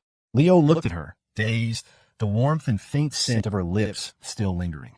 A moment later, a look of profound regret crossed his face. And then, he picked Naruto again. Isabel, he said mournfully, I'd like to experience the consequences of picking Naruto one more time. Damn it, if I had known this was the punishment, why the hell did I ever pick Rock Lee, Ichigo, or Sasuke? I would have made Naruto until the end of time. Watching Leo repeatedly select the same character, Isabel pressed her lips together. Leo, your unneighborly intentions are a little obvious. What's this about being neighbors? We stopped being purely platonic good neighbors a long time ago, didn't we? Leo said, his eyes narrowed. And so, the private room was filled not only with the sounds of fighting game combos, but also with the occasional soft moi. Leo finally understood why Isabel had been so quick to join the gaming club after Zane had mentioned the private room. This wasn't a gaming room. This was their new moral low ground, a step up from the grove of trees by the athletic field and the bench across from the boys' dorm. BZ, MMPH, no more kissing. Someone's calling me. Leo gently pushed Isabel away and pulled his phone from his pocket. You were the one kissing me, Isabel mumbled, her tone petulant. She wanted to put on her usual cool expression, but her cheeks were flushed a bright red, which only made her look endearingly flustered. Leo answered the call. It was Kevin Shion. Leo, you busy tonight? If not, let's grab dinner.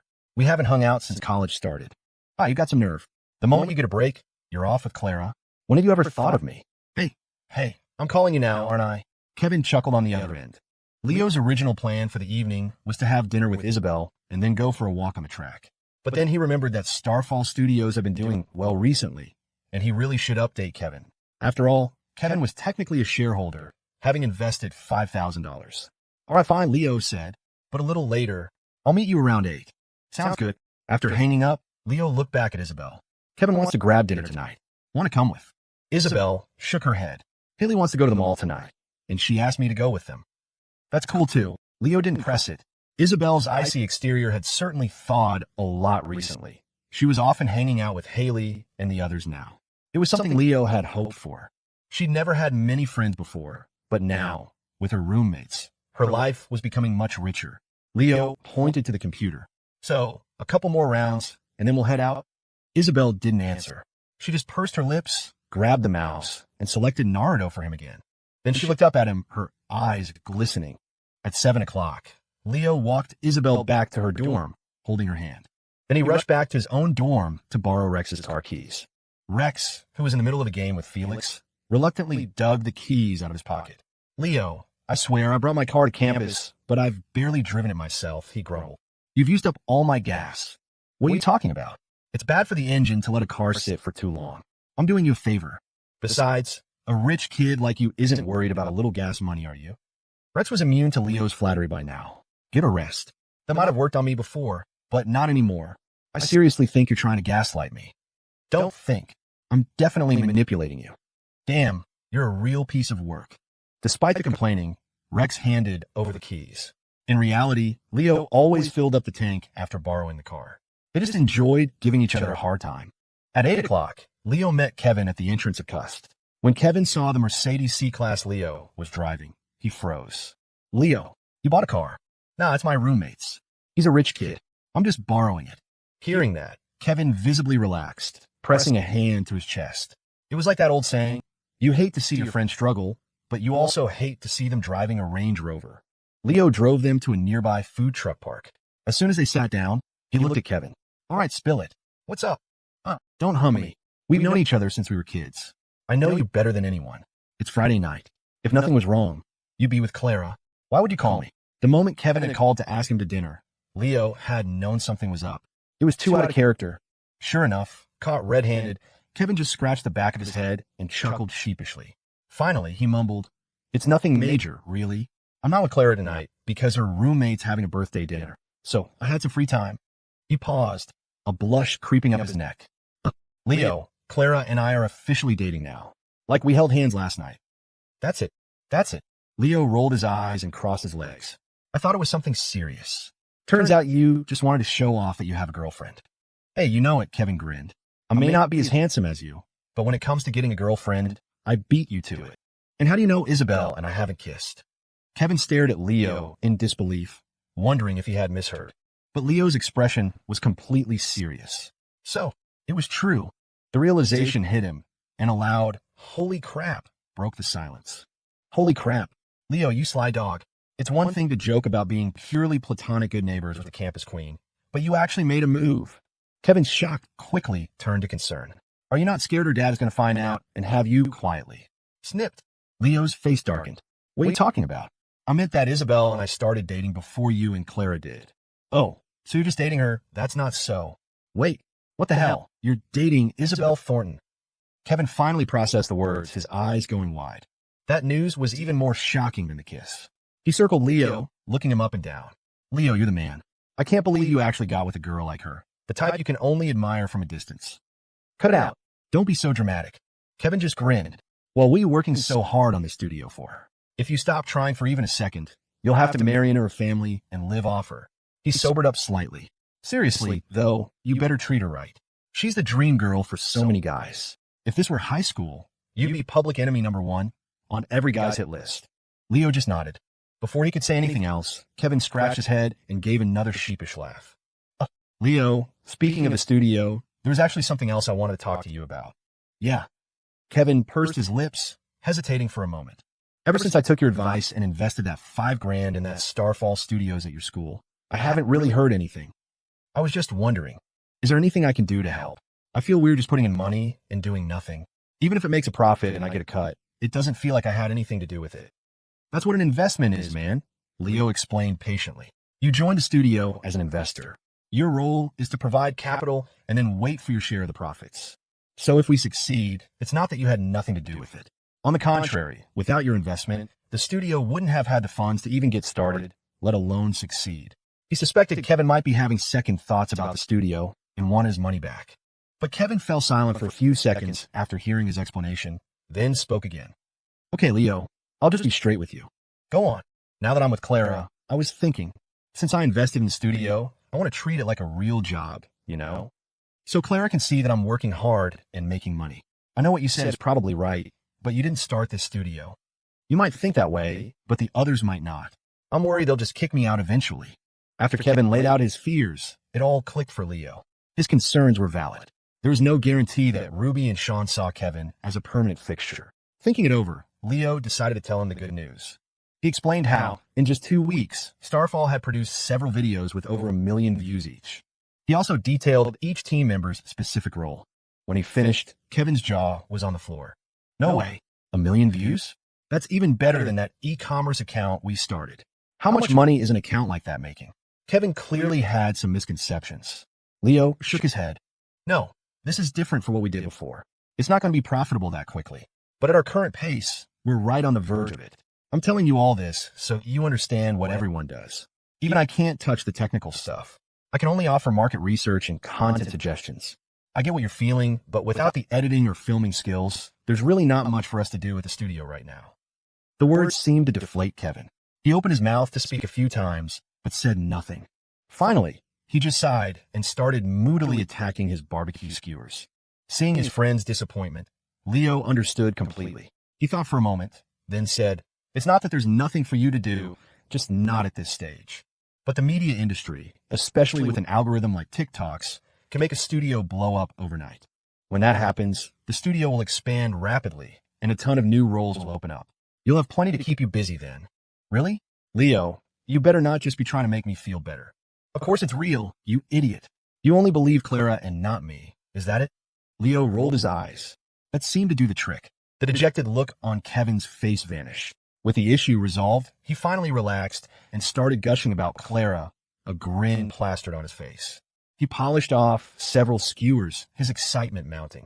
Leo, honestly, after Clara and I made it official last night, I was so wired I couldn't sleep.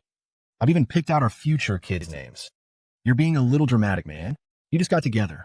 Leo paused, then chuckled. Let me guess, twins, right? How did you know? Kevin asked, astonished.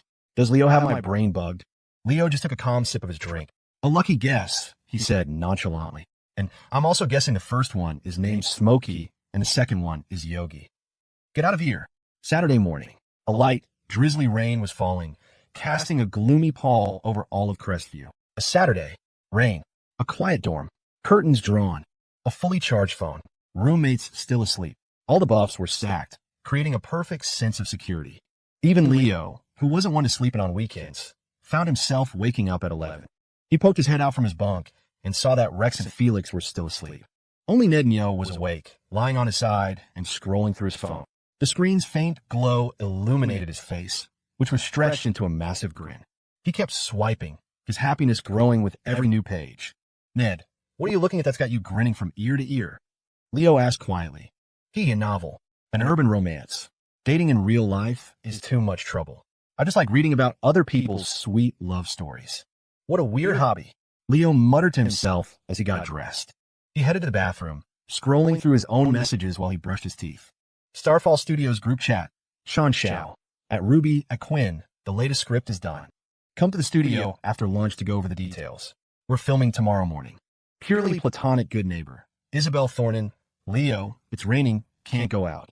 Want to go to the gaming club and play. You pick Naruto. Seeing Isabel's message, Leo nearly spat out a mouthful of toothpaste. He chuckled. Women, I'm not even going to call you out on it. Are you really going to the gaming club to play games? You're just thirsty for my body. But the message was from over an hour ago. It was almost lunchtime now, too late to head to the gaming club. Leo wiped his hands and replied. Leo Yeager. Didn't set an alarm this morning, and the dorm was too quiet. Overslept by accident. I'll take you to the club this afternoon. Isabel Thornton, K. She only replied with a single letter. By the time Leo finished getting ready, Rex and Felix were also awake. Felix was sitting up in bed, a faint smile on his face as he played on his phone. Rumor had it he met a girl in a game who was a couple of years older than him. Coincidentally, she was also a student in Crestview at Cust. Felix, Leo asked casually, since that girl goes to Cust, why don't you two meet up for lunch or something? We're not there yet. We're still getting to know each other. But based on my analysis of Cece's photos, she's definitely my type. Felix pushed his glasses up, his smile widening. Her name is Cece? Let's see a picture, man. We'll be the judge, Rex said from his bed as he pulled on his pants. Felix didn't hesitate, immediately posting a photo in their dorm's group chat. The three of them opened it and subconsciously held their breath. Then in unison, damn, she's stacked. Rex's eyes were wide. Felix, you never disappoint. There's no face in the picture, but just based on that. TSK. You really are a man of singular focus. You wouldn't even look at a girl who was even slightly smaller. After discussing Felix's love life, Rex went to the bathroom. When he came out, he propped his phone up on his desk, put on a dance tutorial video, and started practicing in the middle of the room. Leo's eye twitched as he watched Rex's robotic movements. Rex, are you really trying to get good at dancing? Not really. I joined the club for the president, but after going to a few meetings, I found out that only the really skilled dancers get to practice in the same studio as her.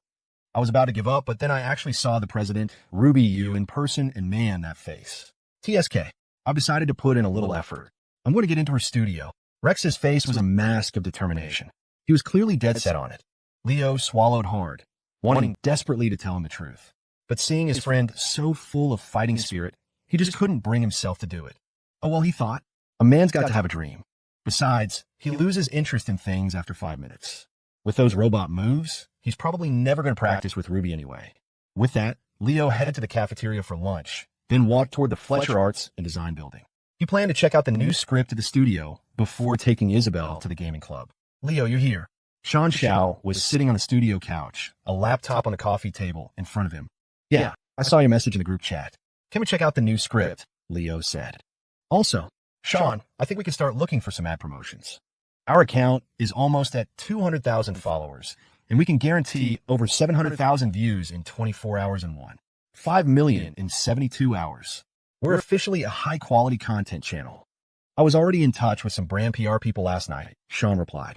I'm trying to find the right products now, something we can integrate into the videos without it feeling too forced. He slid the laptop toward Leo, showing in the chat logs with several brand reps. Seeing this, Leo nodded. Good, then you've got it handled. I won't interfere. In truth, Leo had planned on taking charge of sponsorships himself, since he had experience working with brands. But he reminded himself that Sean was the studio head. Even though Leo had invested money, he was still new and didn't want to overstep. In the end, it didn't matter who handled it. Soon after, around 1:30, Ruby and Quinn arrived.